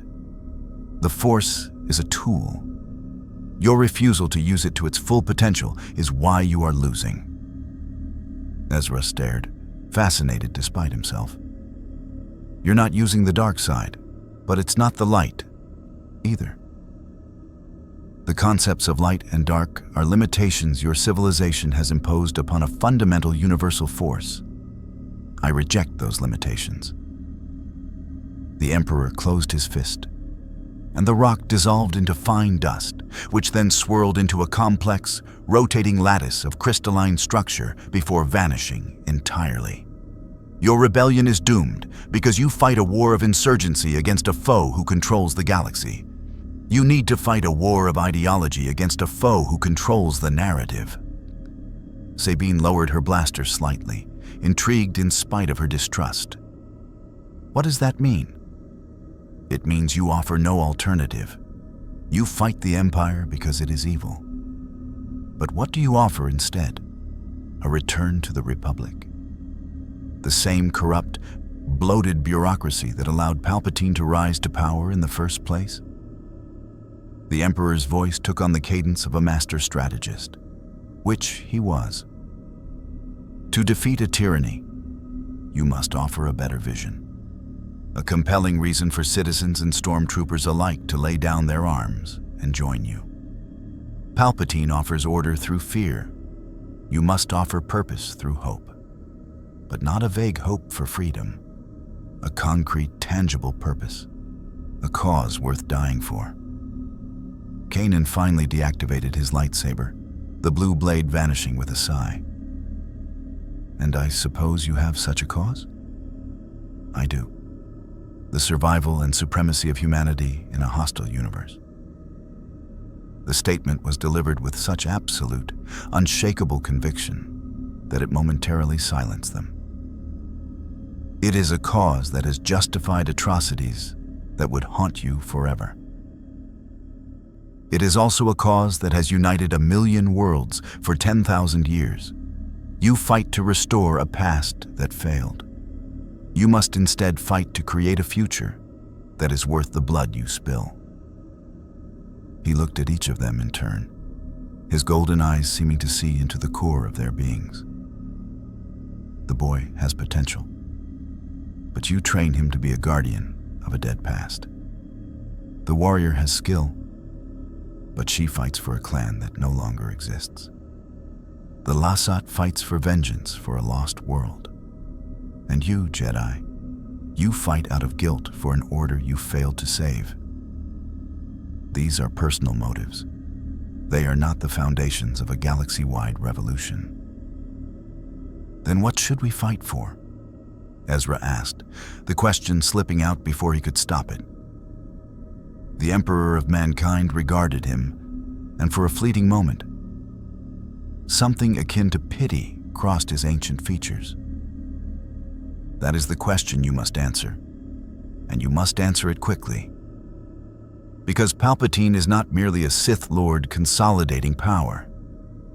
He is probing the depths of the dark side, seeking secrets that extend beyond death itself. Your rebellion is an inconvenience to him. His true goals are transcendental. And if he achieves them, your squabbles over freedom and tyranny will become irrelevant. The very nature of life and the Force will be rewritten to his design. The revelation landed like a physical blow. Kanan felt a chill that had nothing to do with the night air. He had sensed it too in his darkest meditations. A hunger in the dark side that went beyond mere control. A reaching for something terrible and eternal. "Why are you telling us this?" Kanan asked, his voice low. "You have an alliance with him." "I have a transaction with him," the Emperor corrected, "and all transactions end. I am a being of information. I observe, I analyze, I share knowledge when it serves my purposes. My purpose now is to understand the full scope of this conflict. You are a part of that scope." He turned as if to leave. "Consider my words. Your methods are insufficient for the war you are in. Adapt or be crushed. The choice, as always, is yours." Before he could take another step, a sharp, mechanical breathing echoed from the far end of the canyon. A towering black figure emerged from the shadows, a crimson lightsaber already blazing in the night. "The Emperor warned me you might attempt to contact these terrorists." Darth Vader's voice boomed. "He will be most disappointed that your alliance was so short-lived." The Spectres fell into a combat stance instantly. The Emperor, however, merely turned back, showing no surprise. "Lord Vader, your master's paranoia is as efficient as ever. This is not a betrayal, it is research. Understanding one's enemy is the first principle of warfare. You are consorting with enemies of the state. The penalty is death." Vader's blade pointed first at the Spectres, then at the Emperor. "For all of you." The Emperor of Mankind sighed, a sound of profound weariness. "So be it. Let us demonstrate the difference between a Jedi, a Sith, and something older than both." The canyon on Lothal became a crucible. Vader did not charge. He advanced like a force of nature, his crimson blade a promise of annihilation. The Spectres moved as one, a well-practiced unit. Sabine's blaster bolts ricocheted harmlessly off his lightsaber, while Zeb charged with a roar, his bow rifle crackling with energy. Vader batted him aside with a telekinetic shove that sent the Lasat crashing into the canyon wall with a sickening crunch. Kanan and Ezra moved in tandem, their blue and green blades flashing as they engaged the Dark Lord in a desperate, whirling dance of light and shadow. The Emperor of Mankind observed, his arms crossed over his chest plate. He was not idle. His mind was a supercomputer, analyzing Vader's every movement, the flow of the dark side around him, the precise modulation of his cybernetic systems, the deep, festering wound in the Force that was his very soul. This was not a fight he needed to win.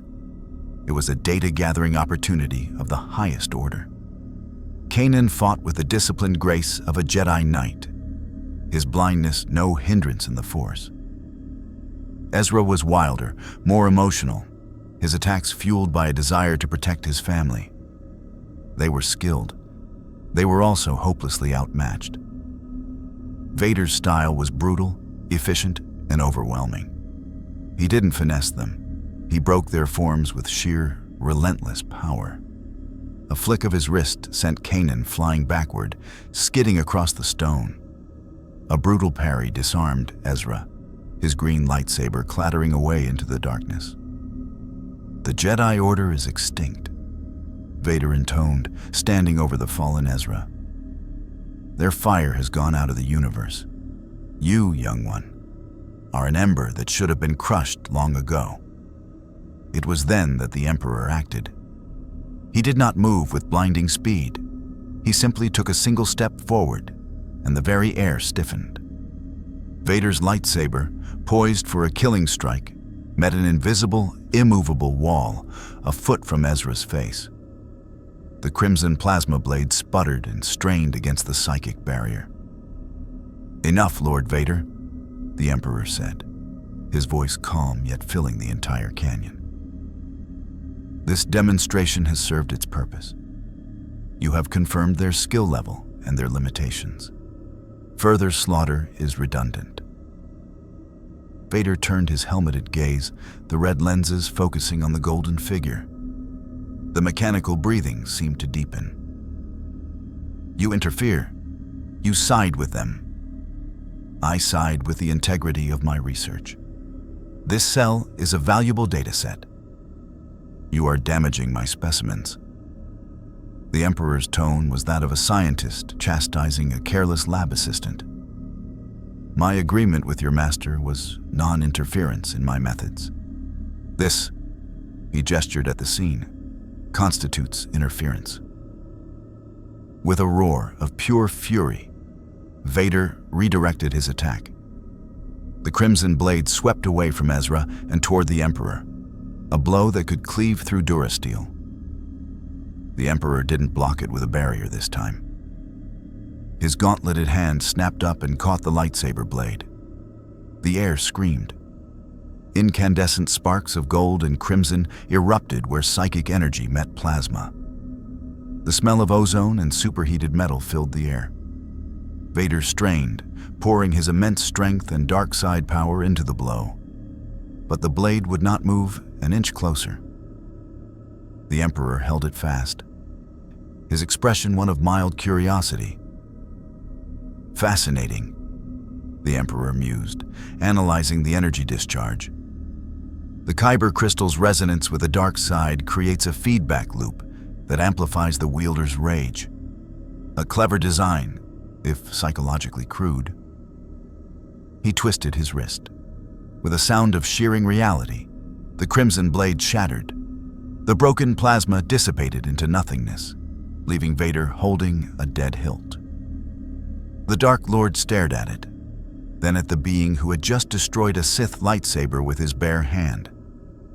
For the first time in years, something akin to shock rippled through the force around him. The specters watched, stunned into silence. Kanan pushed himself to his feet, his mind reeling. He had felt no dark side energy from the stranger, no light side serenity, only an impossible, imperturbable will that had simply overwritten the physical laws governing a lightsaber. "You see the difference, Jedi?" the Emperor said, without taking his eyes off Vader. "A Sith relies on a weapon, on a philosophy, on a source of power external to himself. I am power. The weapon is irrelevant." Vader threw the useless hilt aside. Dark side energy gathered around him like a storm, the very rocks at his feet beginning to tremble and lift into the air. "You will die for that insult." "Unlikely." The Emperor finally unleashed a fraction of his own power. It did not manifest as a storm, but as an absolute imposition of order. The trembling stopped. The floating rocks settled gently back to the ground. The raging dark side energy around Vader was smoothed, calmed, and neutralized as if it had never been. It was not a clash of forces. It was the quiet authority of a master quieting an unruly pet. "Your connection to what you call the dark side is a crutch, Lord Vader," the Emperor continued, taking a step toward him. "It is a well of power you draw from, but it also draws from you. It feeds on your pain, your hatred, your suffering. It makes you powerful, but it also makes you predictable. It makes you a slave." "I serve no one," Vader boomed, launching a torrent of force lightning from his hands. The blue-white forks of energy, capable of frying a starfighter, slammed into the Emperor's chest and did nothing. The Emperor absorbed the lightning, the energy wreathing his golden form for a moment before being drawn inward, vanishing without a trace. He didn't even flinch. You serve Palpatine. You serve your own self-loathing. You serve the dark side itself. The Emperor's voice was pitiless. I serve only humanity's future. That purpose is my engine. Your pain is yours. That is why you will always be limited. The Emperor raised his own hand, not with rage, not with hatred, but with focused intent. A spear of pure golden light erupted from his palm. It was not force lightning. It was psychic power, refined and manifested as destructive energy, utterly devoid of the dark side's corruption or the light side's mercy. It was a tool. Vader crossed his arms, summoning a powerful force barrier. The golden spear struck it and shattered it like glass. The impact lifted the Dark Lord off his feet and hurled him backward 20 meters, slamming him into the canyon wall with enough force to crack the stone. His armor sparked, and a pained grunt echoed from his respirator. The Emperor lowered his hand. I could unmake you, cyborg. I could sever the force from you entirely, leaving you a broken mind and a painful machine. I could rewrite your very memories. But you are not my enemy. You are merely an obstacle, and one that currently serves a purpose. He turned his back on the fallen Sith Lord, a gesture of such absolute dismissal that it was more devastating than any physical blow. He walked toward the specters, who stared at him with a mixture of awe and terror. You have your data? Kanan managed, his voice hoarse. I do, and you have your demonstration. The Emperor looked at Ezra, who was helping a groaning Zeb to his feet. You see now the gulf that exists between dedication and true power. Remember it. From the ground, Vader stirred, pushing himself up. The Emperor didn't even glance back. Tell your master this, Lord Vader, the Emperor said, his voice carrying clearly. The alliance is amended. I will continue to use Imperial resources. He will continue to receive selected knowledge. But he will cease attempting to monitor my movements or dictate my methods. The next Inquisitor he sends to spy on me will be returned to him in a box. The next time he sends you, I will not be so lenient. Are we understood? Vader said nothing, his silence a thunderous affirmation of the new terms. The Emperor gave a final nod to the specters. Farewell. I suggest you depart before our cyborg friend regains his full capacity for destruction. You have seen what is possible. The choice of what to do with that knowledge remains yours. With that, the Emperor of Mankind turned and walked back toward his shuttle, the golden armor gleaming under the moons. He left behind a shattered Sith Lord, a group of rebels with their worldview fundamentally shaken, and a canyon that would forever bear the psychic scars of a power that had no name in their galaxy. The transaction with Palpatine continued, but the balance of power had just irrevocably shifted. The message from Palpatine arrived not as a summons, but as a holographic recording delivered by a silent, black-robed Imperial courier. It played in the stark solitude of the Emperor's commandeered quarters aboard the Imperial research vessel Perspicacity. Palpatine's image flickered to life, his face a mask of calm magnanimity that did not reach his serpentine eyes. My associate, the recording began, the Sith Lord's voice dripping with false camaraderie. Lord Vader has delivered his report on the events on Lothal. While unorthodox, your methods yield fascinating results. The data on rebel capabilities is most valuable. It seems our partnership continues to bear fruit. even through unexpected avenues. The Emperor watched, his expression impassive. He recognized the gambit. The shattered lightsaber, the public humiliation of his primary enforcer. These were insults that demanded a response from any lesser ruler. But Palpatine was not lesser. He was a master of turning humiliation into opportunity, of absorbing setbacks and weaving them into his grand design. By not reacting with fury, he was demonstrating his own brand of power, the power of infinite patience and bottomless cunning. Your demonstration of power was instructive, the recording continued. It has clarified certain parameters of our arrangement.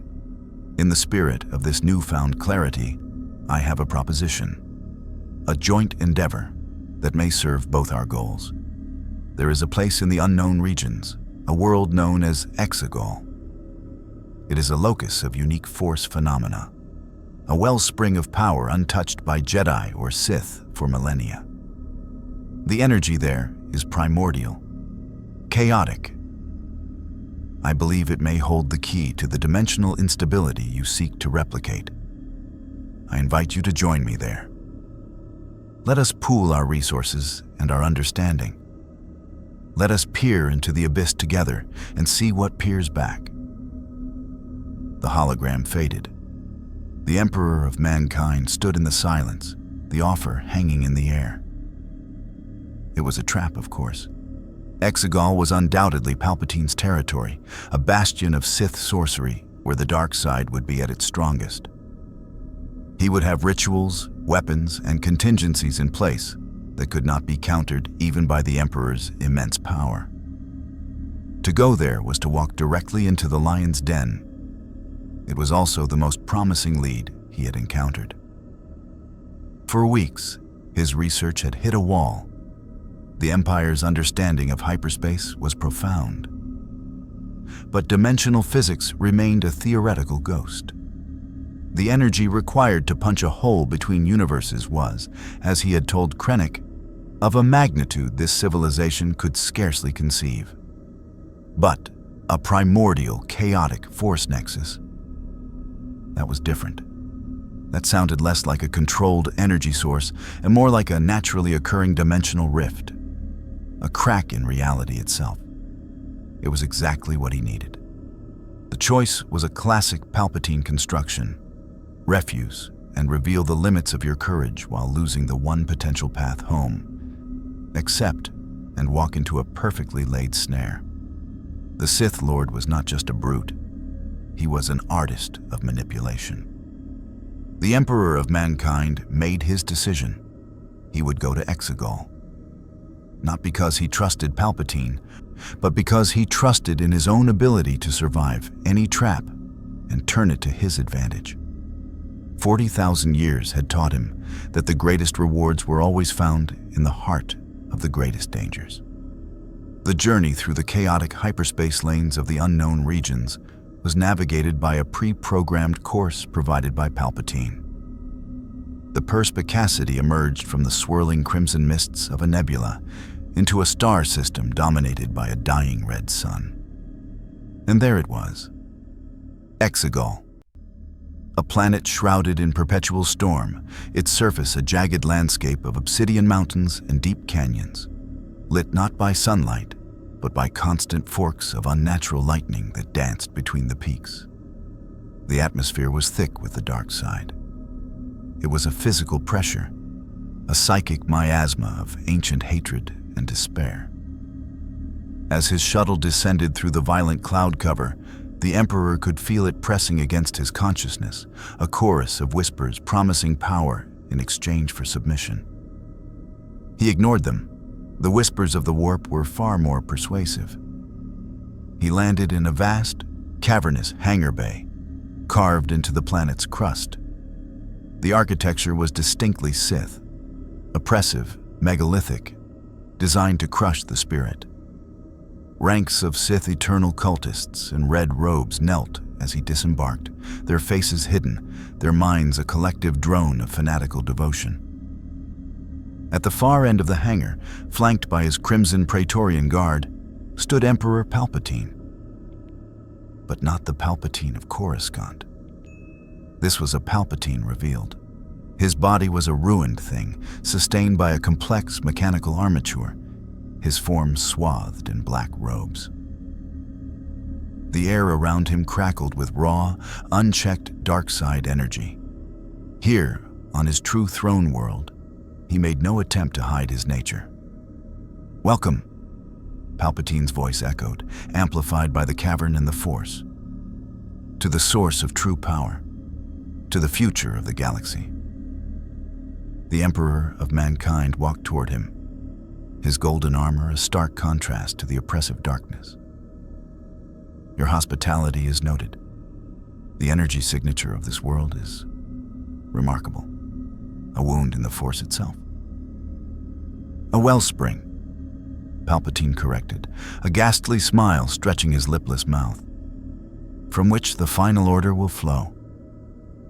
He gestured, and a portion of the cavern wall retracted, revealing a breathtaking vista. In a massive subterranean shipyard below, thousands of star destroyers were being constructed, each one equipped with a planet-killing cannon on its belly. Behold, the Sith Eternal, the culmination of 1,000 years of Sith planning. While the galaxy fights over the carcass of the empire I built, my true fleet will rise and establish dominion forever. The Emperor surveyed the armada. The scale was impressive, the industrial output remarkable. Yet, he felt only disdain. More singular points of failure. "You learn nothing." "I learn everything," Palpatine hissed, his eyes glowing with Sith fire. "This is merely the instrument. The true power lies deeper. Come, let me show you what I brought you here to see." He led the way to a vast, circular chamber deep within the mountain. In its center was a gaping pit, from which a column of violent, purple energy erupted, roaring upward into the darkness of the cavern ceiling. The air thrummed with power.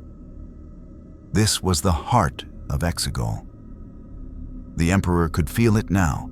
The dimensional instability was here. This energy was not entirely of this universe. It was a leak, a place where the fabric of space-time was thin and frayed. "The Force is not a balance between light and dark," Palpatine proclaimed, spreading his arms as if to embrace the maelstrom.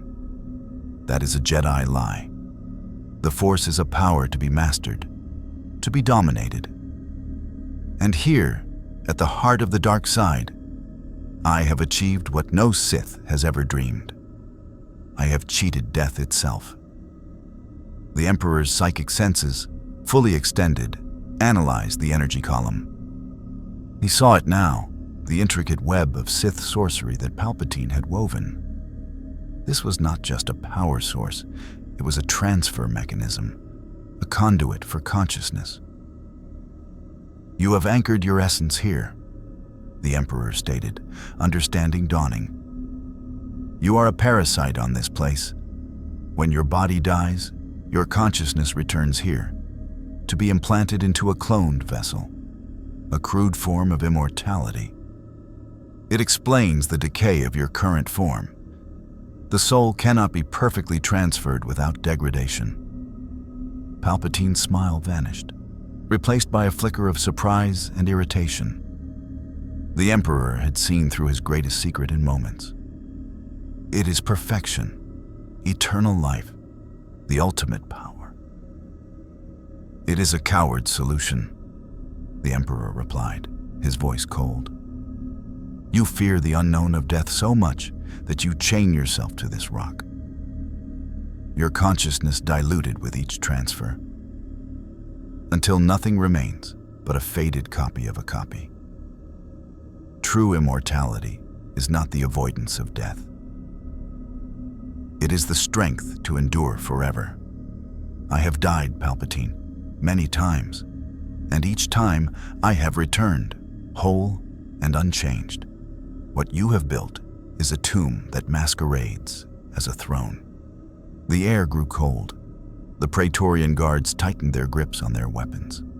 The Sith cultists murmured in agitation. "You dare!" Palpatine's voice was a venomous whisper. "You stand in the heart of my power, surrounded by my legions, and you insult the pinnacle of Sith achievement. I state observable fact. You brought me here to awe me with this display, to tempt me with this corrupted energy, hoping I would become another asset in your cult. You misunderstand my nature completely." The Emperor turned from the energy column to face the Sith Lord fully. "This place has served its purpose. I have confirmed the dimensional instability. I thank you for leading me to it." The trap was about to be sprung. The Emperor could feel it, the subtle shift in the dark side as Palpatine prepared his true move. "Then you will not mind if I repurpose your unique energy signature?" Palpatine snarled. "A being of your power, sacrificed to this conduit, will fuel my return 1,000 times over. Guards, seize him!" The red-robed Praetorians surged forward, their unusual weapons extending from their pole arms. The Sith cultists began to chant, their combined will adding to the dark side pressure that now focused like a spear point on the Emperor. The Emperor of mankind did not assume a combat stance. He simply looked at Palpatine, and for the first time, he unleashed his psychic might not as a tool or a demonstration, but as an act of absolute war. "You sought to trap a god in a temple of his own design." The Emperor's voice boomed, not through the air, but directly into every mind in the cavern. "You are a fool." The golden light that erupted from him was not the light side of the Force. It was the anathema to the warp, the power that had held back chaos for 10,000 years. It was order. It was will. It was the absolute, unyielding conviction of the master of mankind. The Praetorian guards, mere meters away, froze in place. Not physically. Their bodies were locked in mid-motion, but mentally.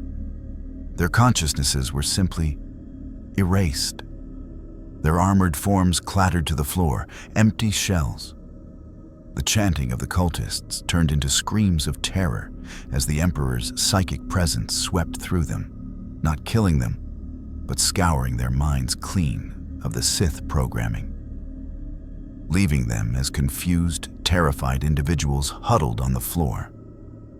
The column of purple energy wavered. The Emperor turned his will upon it, not to draw from it, but to dominate it.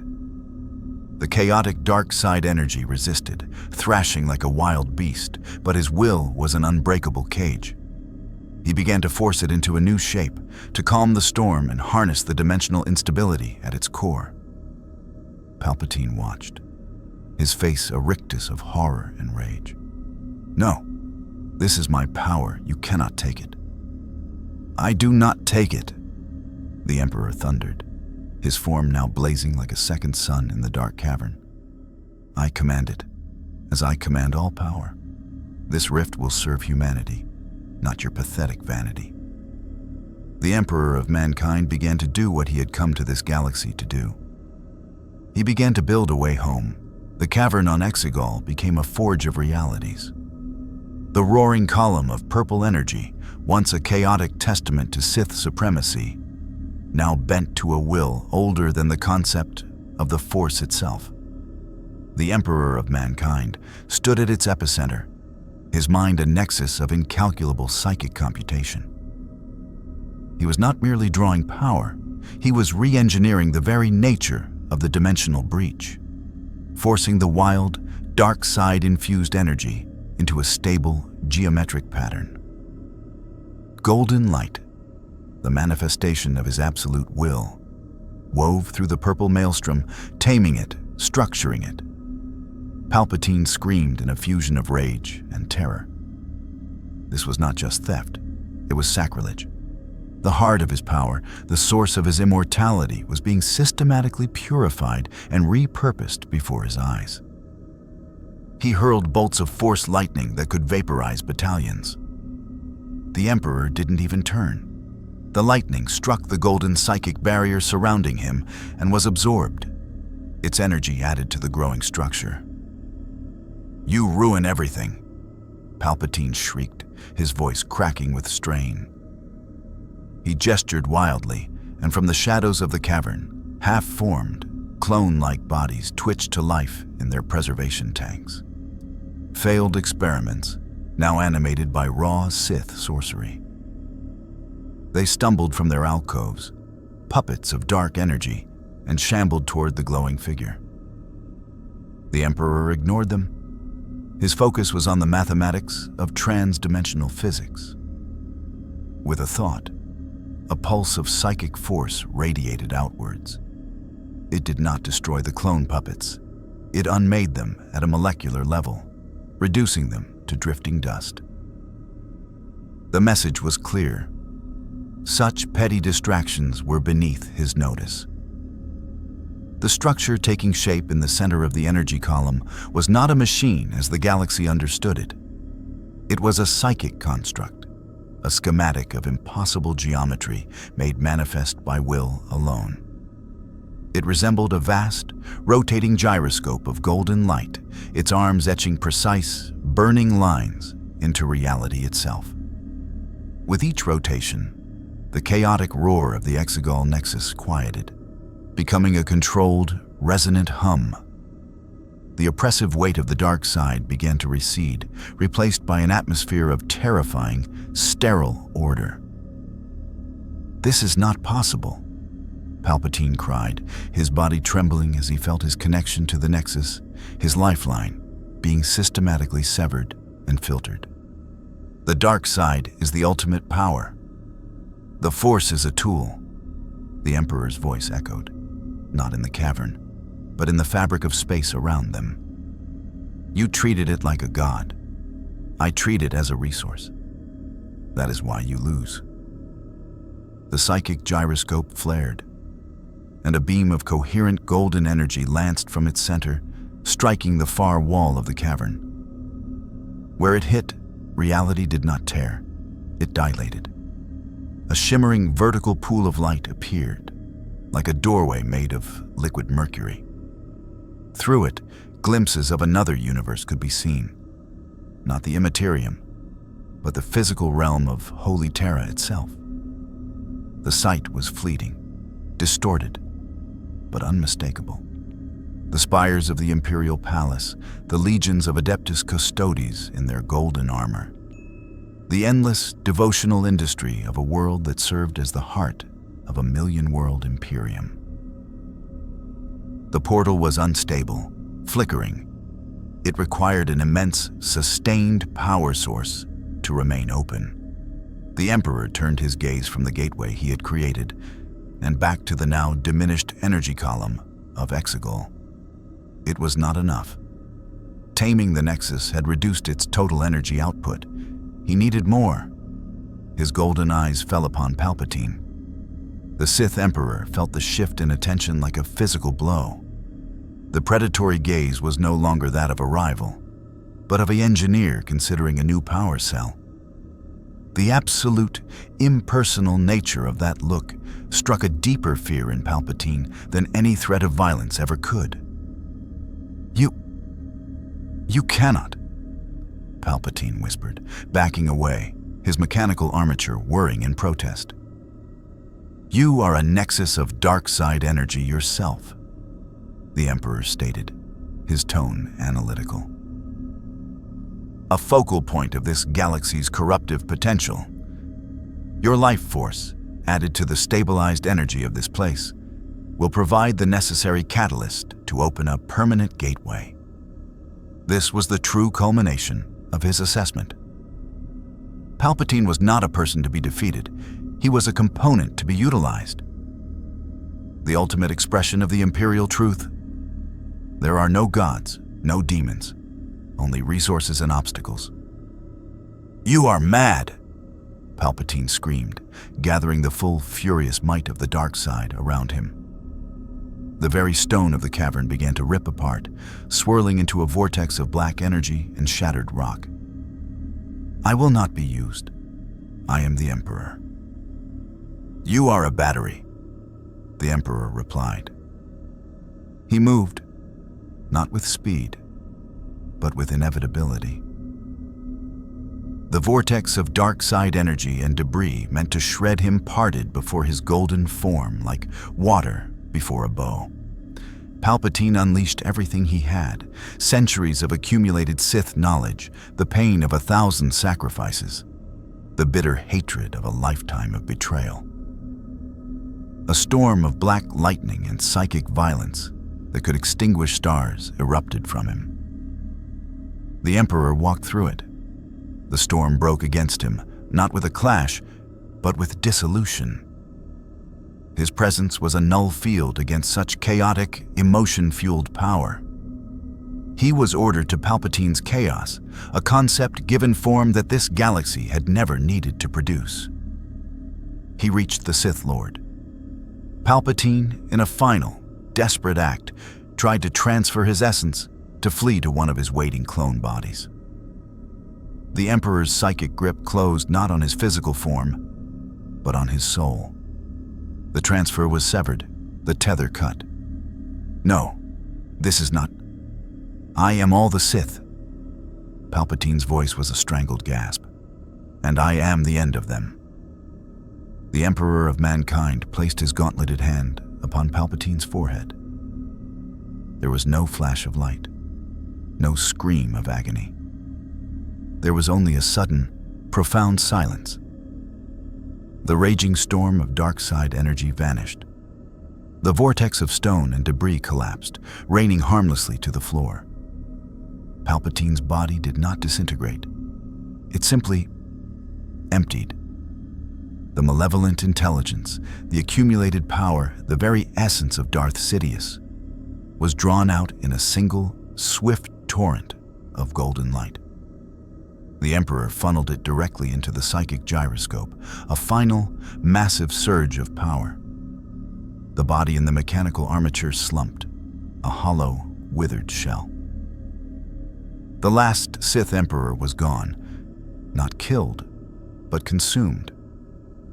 His power was added to the whole, his consciousness extinguished not with vengeance, but with utility. The gyroscope blazed with renewed intensity. The shimmering portal to Terra stabilized, the image of the Imperial Palace sharpening into crystal clarity. The path was open. The Emperor of Mankind stood before the gateway, the cost of his return measured in the husk of a tyrant in the purified heart of a dark world. He had what he came for. The Imperium awaited. But as he prepared to step through, a tremor passed through the Force. Not a dark side tremor, but a universal one. A wave of profound, cosmic rebalancing. The death of the Sith line, the purification of Exegol, the removal of such a massive dark side presence. The galaxy itself was shifting. The light, so long suppressed, began to surge in response. A tidal wave of hope and life that he could feel building, rushing toward this very location. To leave now was to achieve his goal. But it was also to leave this galaxy at the mercy of a newborn, unchecked light side ascendancy. A universe of Jedi, without the counterweight of the Sith, growing dogmatic and stagnant just as they had before. It was to abandon a galaxy of trillions of humans to a future he could not control. He paused, his foot hovering over the threshold. The choice, for the first time in centuries, was not about necessity. It was about consequence. The portal to Terra shimmered. A perfect, stable window to the one place in all creation the Emperor of Mankind truly belonged. Through it, he could feel the psychic choir of 1 billion souls chanting his name. The desperate, straining will of the Imperium that needed its master. The golden throne awaited, The endless war against chaos demanded his return. Every instinct, every fiber of his being forged over 40,000 years, screamed at him to step through, to go home. But he hesitated. The tremor in the Force was not fading, it was amplifying. The death of the Sith, the true final extinction of their line, had created a vacuum. The light side of the Force, so long oppressed and hunted, was flooding back into the galaxy with the force of a dam breaking. It was a wave of pure, undiluted life, hope, and connection. On worlds across the galaxy, Force sensitives he had never met would be suddenly awakening, their potential unlocked. The few surviving Jedi would feel their power magnified. The Rebel Alliance would find new strength, new hope, and that was the problem. Unchecked light was just as dangerous as unchecked dark. The Jedi Order had fallen not merely because of Palpatine's machinations, but because of its own rigidity, its dogmatic rejection of emotion and attachment, its inability to adapt. A galaxy where the light side reigned supreme would become stagnant, peaceful to the point of paralysis, utterly unprepared for any threat that required pragmatic, decisive, and yes, even ruthless action. It would be a galaxy that could not defend itself. A paradise ripe for the plucking by the first extragalactic invader or internal tyrant to emerge. He saw the future with his precognitive senses, not as a fixed point, but as a branching probability. In one branch, he stepped through the portal. The rebellion, empowered by this cosmic shift, would overthrow the leaderless empire within years. A new republic would rise, led by Jedi like Luke Skywalker, ushering in an age of peace. And in that peace, they would grow complacent. They would disarm. They would forget the lessons of tyranny until a new threat, the First Order, born from imperial remnants, would rise to shatter their fragile peace, precisely because they were too soft, too forgiving, too good to do what was necessary to crush it in its crib. In another branch, he stayed. The thought was anathema. To abandon the Imperium, to leave humanity to fight the warp without its master? It was unthinkable. And yet, this galaxy was full of humanity. Billions of them, scattered across countless worlds, now free of a Sith Lord's tyranny, but facing an uncertain future.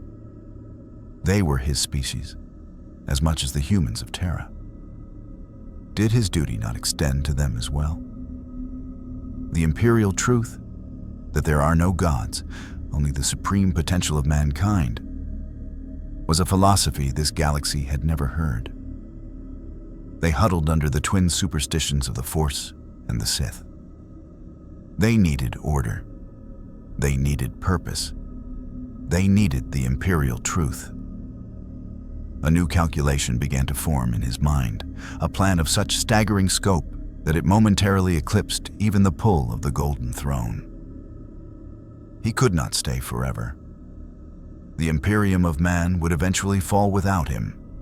That was a mathematical certainty. But he had already been absent for weeks. A few more months, perhaps a standard year, would not change the outcome of a war that had lasted 10,000. What if he could leave a lasting legacy here?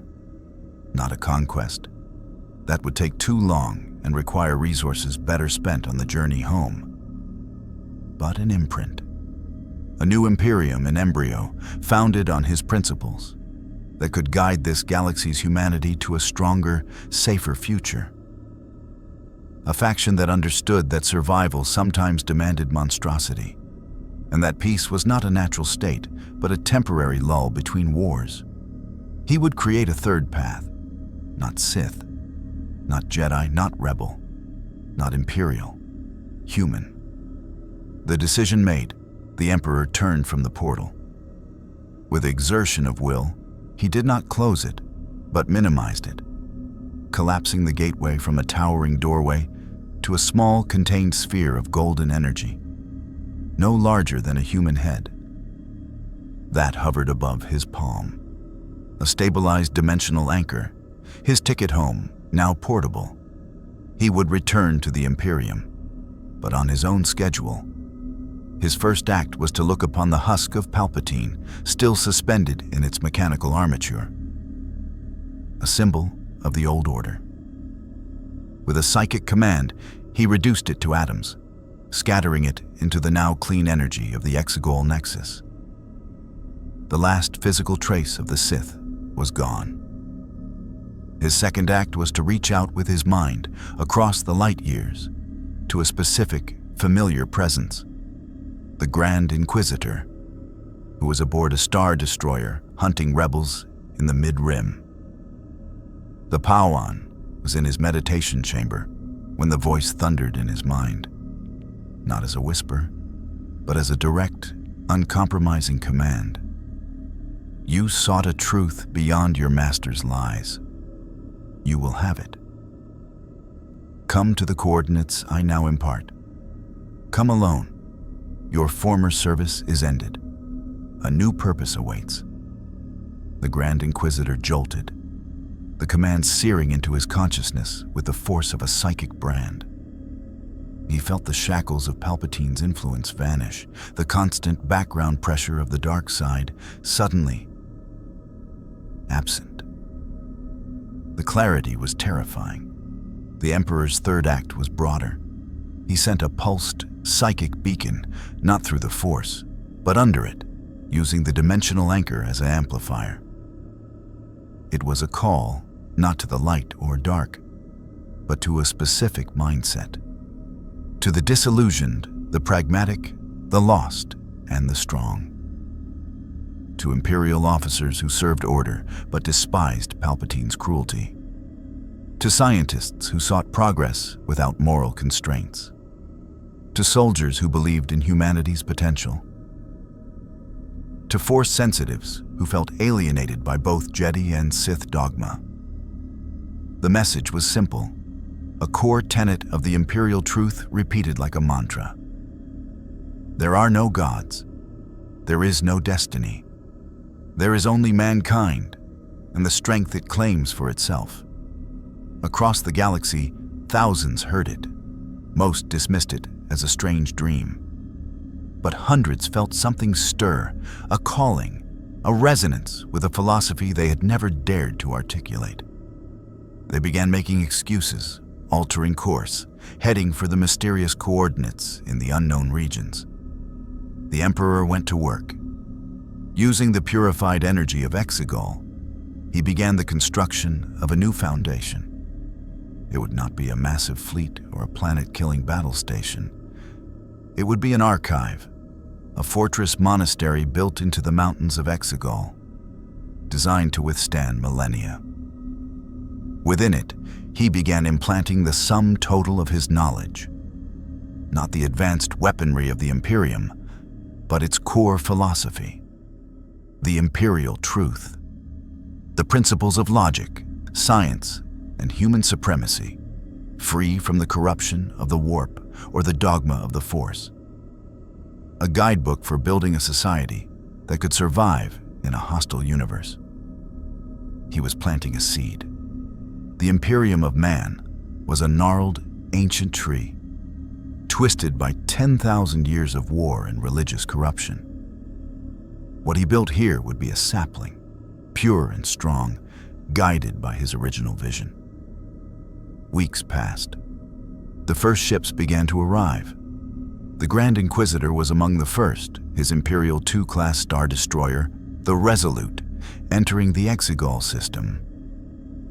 He came to the surface alone, kneeling before the golden figure in the newly built Grand Hall. "You called, and I have come," the Inquisitor said, his voice stripped of its former arrogance.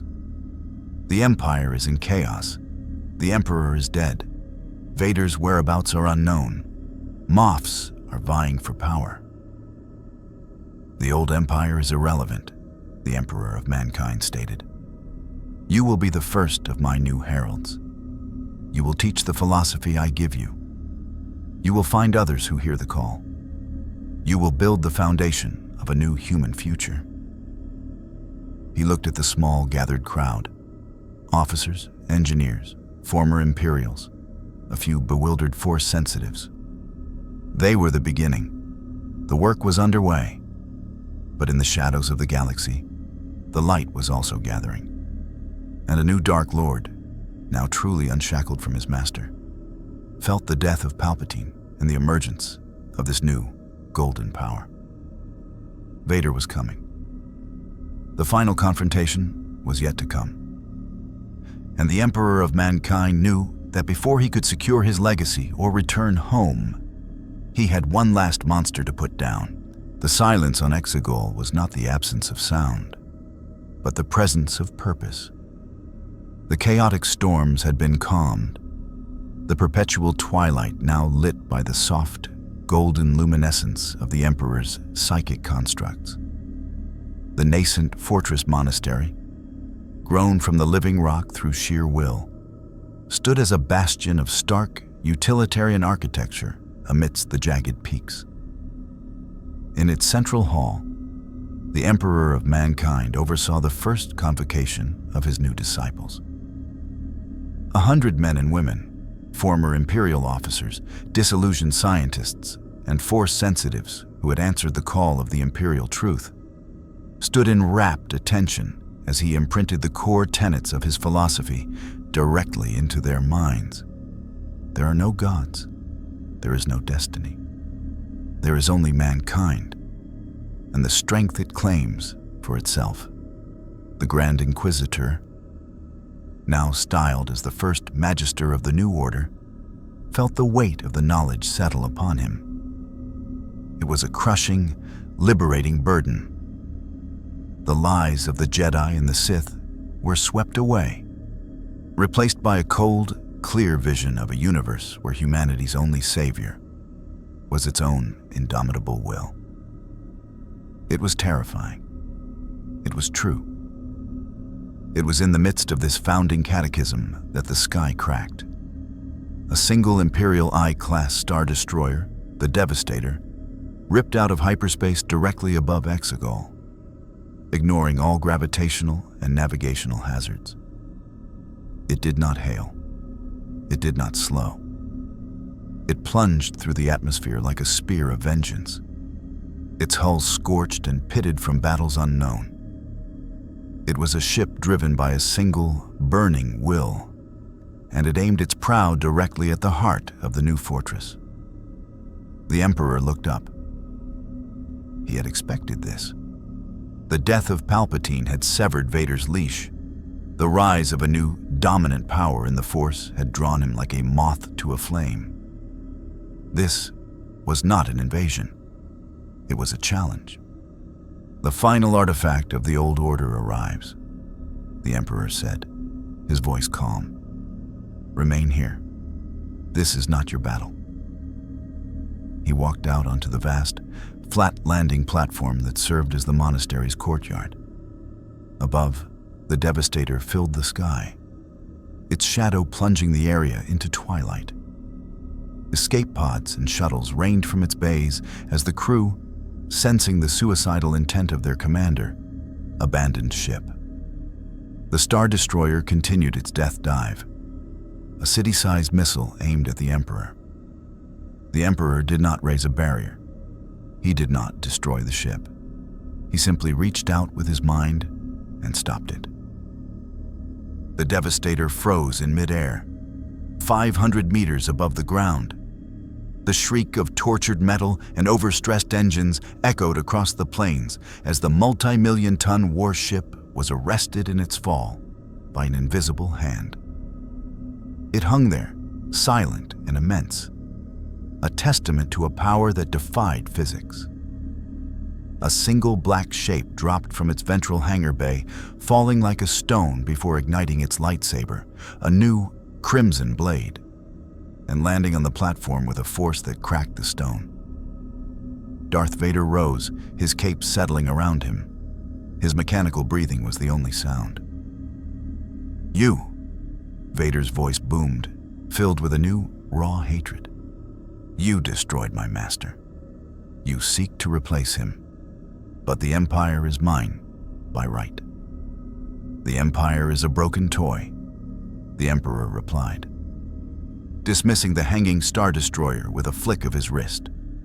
The colossal warship was gently, precisely, set down on the plain 5 kilometers away, landing with a soft thud that belied its mass. You fight for the scraps of a dead man's kingdom. I am building a new one. I fight for power. Vader ignited his second blade, the twin crimson lightsabers casting a hellish glow. The power you stole from him, the power you now wield, it will be mine. You misunderstand everything until the very end, the Emperor said, a note of genuine pity in his voice. You believe power is something to be taken. True power is something you are. You are a ghost, Vader. A memory of a man animated by pain and machinery, serving a master who saw you as a tool.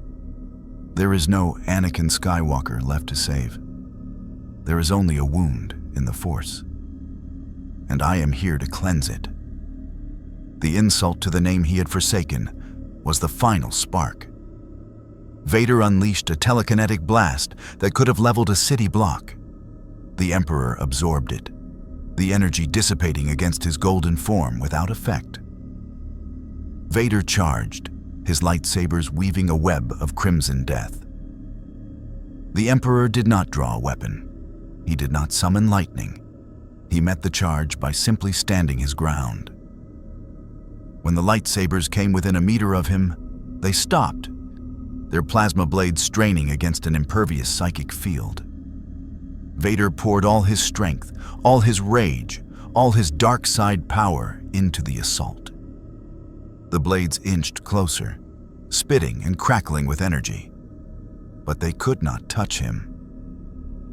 Your hate gives you strength, the Emperor stated, as if observing a laboratory experiment. But it also makes you predictable. It blinds you. With a thought, he exerted pressure. Vader's lightsabers shattered, the kyber crystals within overloading and exploding. The Dark Lord was thrown backward, his arms smoking from the backlash. The Sith are gone, Vader. The rule of 2 is ended. The dark side has no claim on this galaxy any longer. The Emperor advanced, each step measured and deliberate. Your purpose is over. Vader rose, hurling chunks of the platform with the Force. The Emperor waved a hand, and the projectiles vaporized.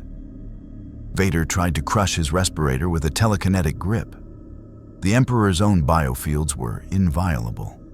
Technique after technique, every trick in the Sith arsenal, was rendered null against a power that operated on a fundamentally different paradigm. The Emperor reached him. Vader threw a punch with his cybernetic fist, a blow that could crush Dura steel. The Emperor caught it in his palm, stopping it dead. This is not a contest of strength, the Emperor said, his golden eyes boring into the black lenses of Vader's mask. It is a lesson in reality.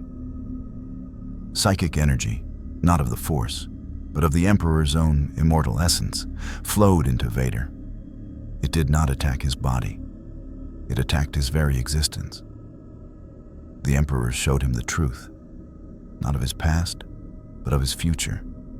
He showed him the path of the Sith, an endless cycle of betrayal and failure. He showed him the path of the Jedi, a return to a failed dogma. And then he showed him the imperial truth, a galaxy free of superstition, where humanity stood on its own merits, where the name Skywalker could be a footnote in history, or a foundation for something new. He offered no redemption. He offered a choice, oblivion, or service to a cause greater than any Sith or Jedi had ever conceived. Inside the shell of armor, the ghost of Anakin Skywalker trembled. The walls of hatred and pain that had sustained Vader for decades began to crumble under the weight of a truth more terrifying than any the dark side had ever shown him. He saw the monstrous things he had done not as steps to power, but as the futile thrashings of a broken man. He saw the Emperor of mankind not as a rival, but as a force of nature, as inevitable as entropy. The fight went out of him. The dark side presence that was Darth Vader guttered and faded. The armored form sank to its knees, the mechanical breathing becoming ragged, labored.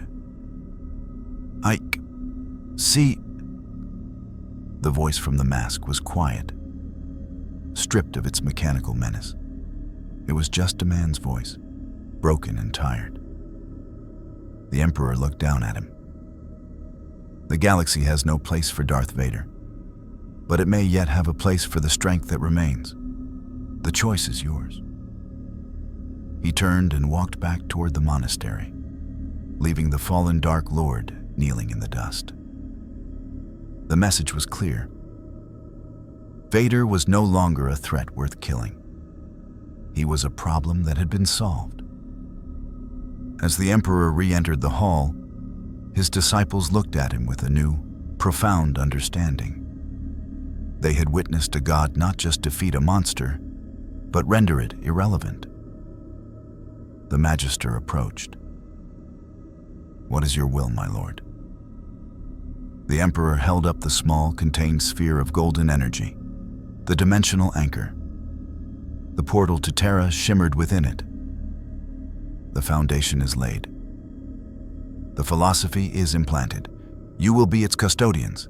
Spread the imperial truth. Guide humanity to its destiny. He looked at the sphere, then at the people before him. My work here is done. He had planted the seed. It would grow or it would not. The fate of this galaxy was now in its own hands. The fate of his own galaxy, the one that had forged him, awaited. The Emperor of mankind closed his hand around the anchor. The portal expanded, enveloping him in a pillar of golden light. For a moment, his magnificent form was silhouetted against the gateway, a giant standing between two universes. Then he was gone. The light faded. The portal vanished. The disciples were left in the hall, the silence now filled with the weight of their new purpose. Above them, on the platform, the broken form of Darth Vader remained kneeling. A king without a kingdom, a monster without a purpose, alone with a truth he could no longer escape. The Emperor had arrived, assessed, conquered, and departed. He had not claimed the throne. He had changed the very board upon which the game was played. And the galaxy, though it would never know his name, would forever move in the shadow of the truth he had left behind. The departure of the Emperor of mankind left a void in the galaxy far more profound than the death of any Sith. He was a singularity of will that had entered, recalibrated the scales of power, and vanished. The Rebel Alliance would eventually triumph over the leaderless Empire. But their new republic would forever be shadowed by a mysterious, philosophical rival, the logicians of Exegol, who preached a gospel of human potential devoid of the Force. The last Jedi would grapple with a threat not of the dark side, but of absolute chilling reason. And somewhere in the depths of space, a broken machine of a man, freed from both the Jedi code and the Sith rule, would wander, forever haunted by the choice offered to him by a golden god. The Emperor had achieved his goal, but his brief passage had irrevocably altered the galaxy's destiny. He proved that some truths are universal, and that the will to dominate reality itself could come from outside the Force, leaving a legacy not of conquest, but of a question that would echo through the ages. What is humanity without its gods?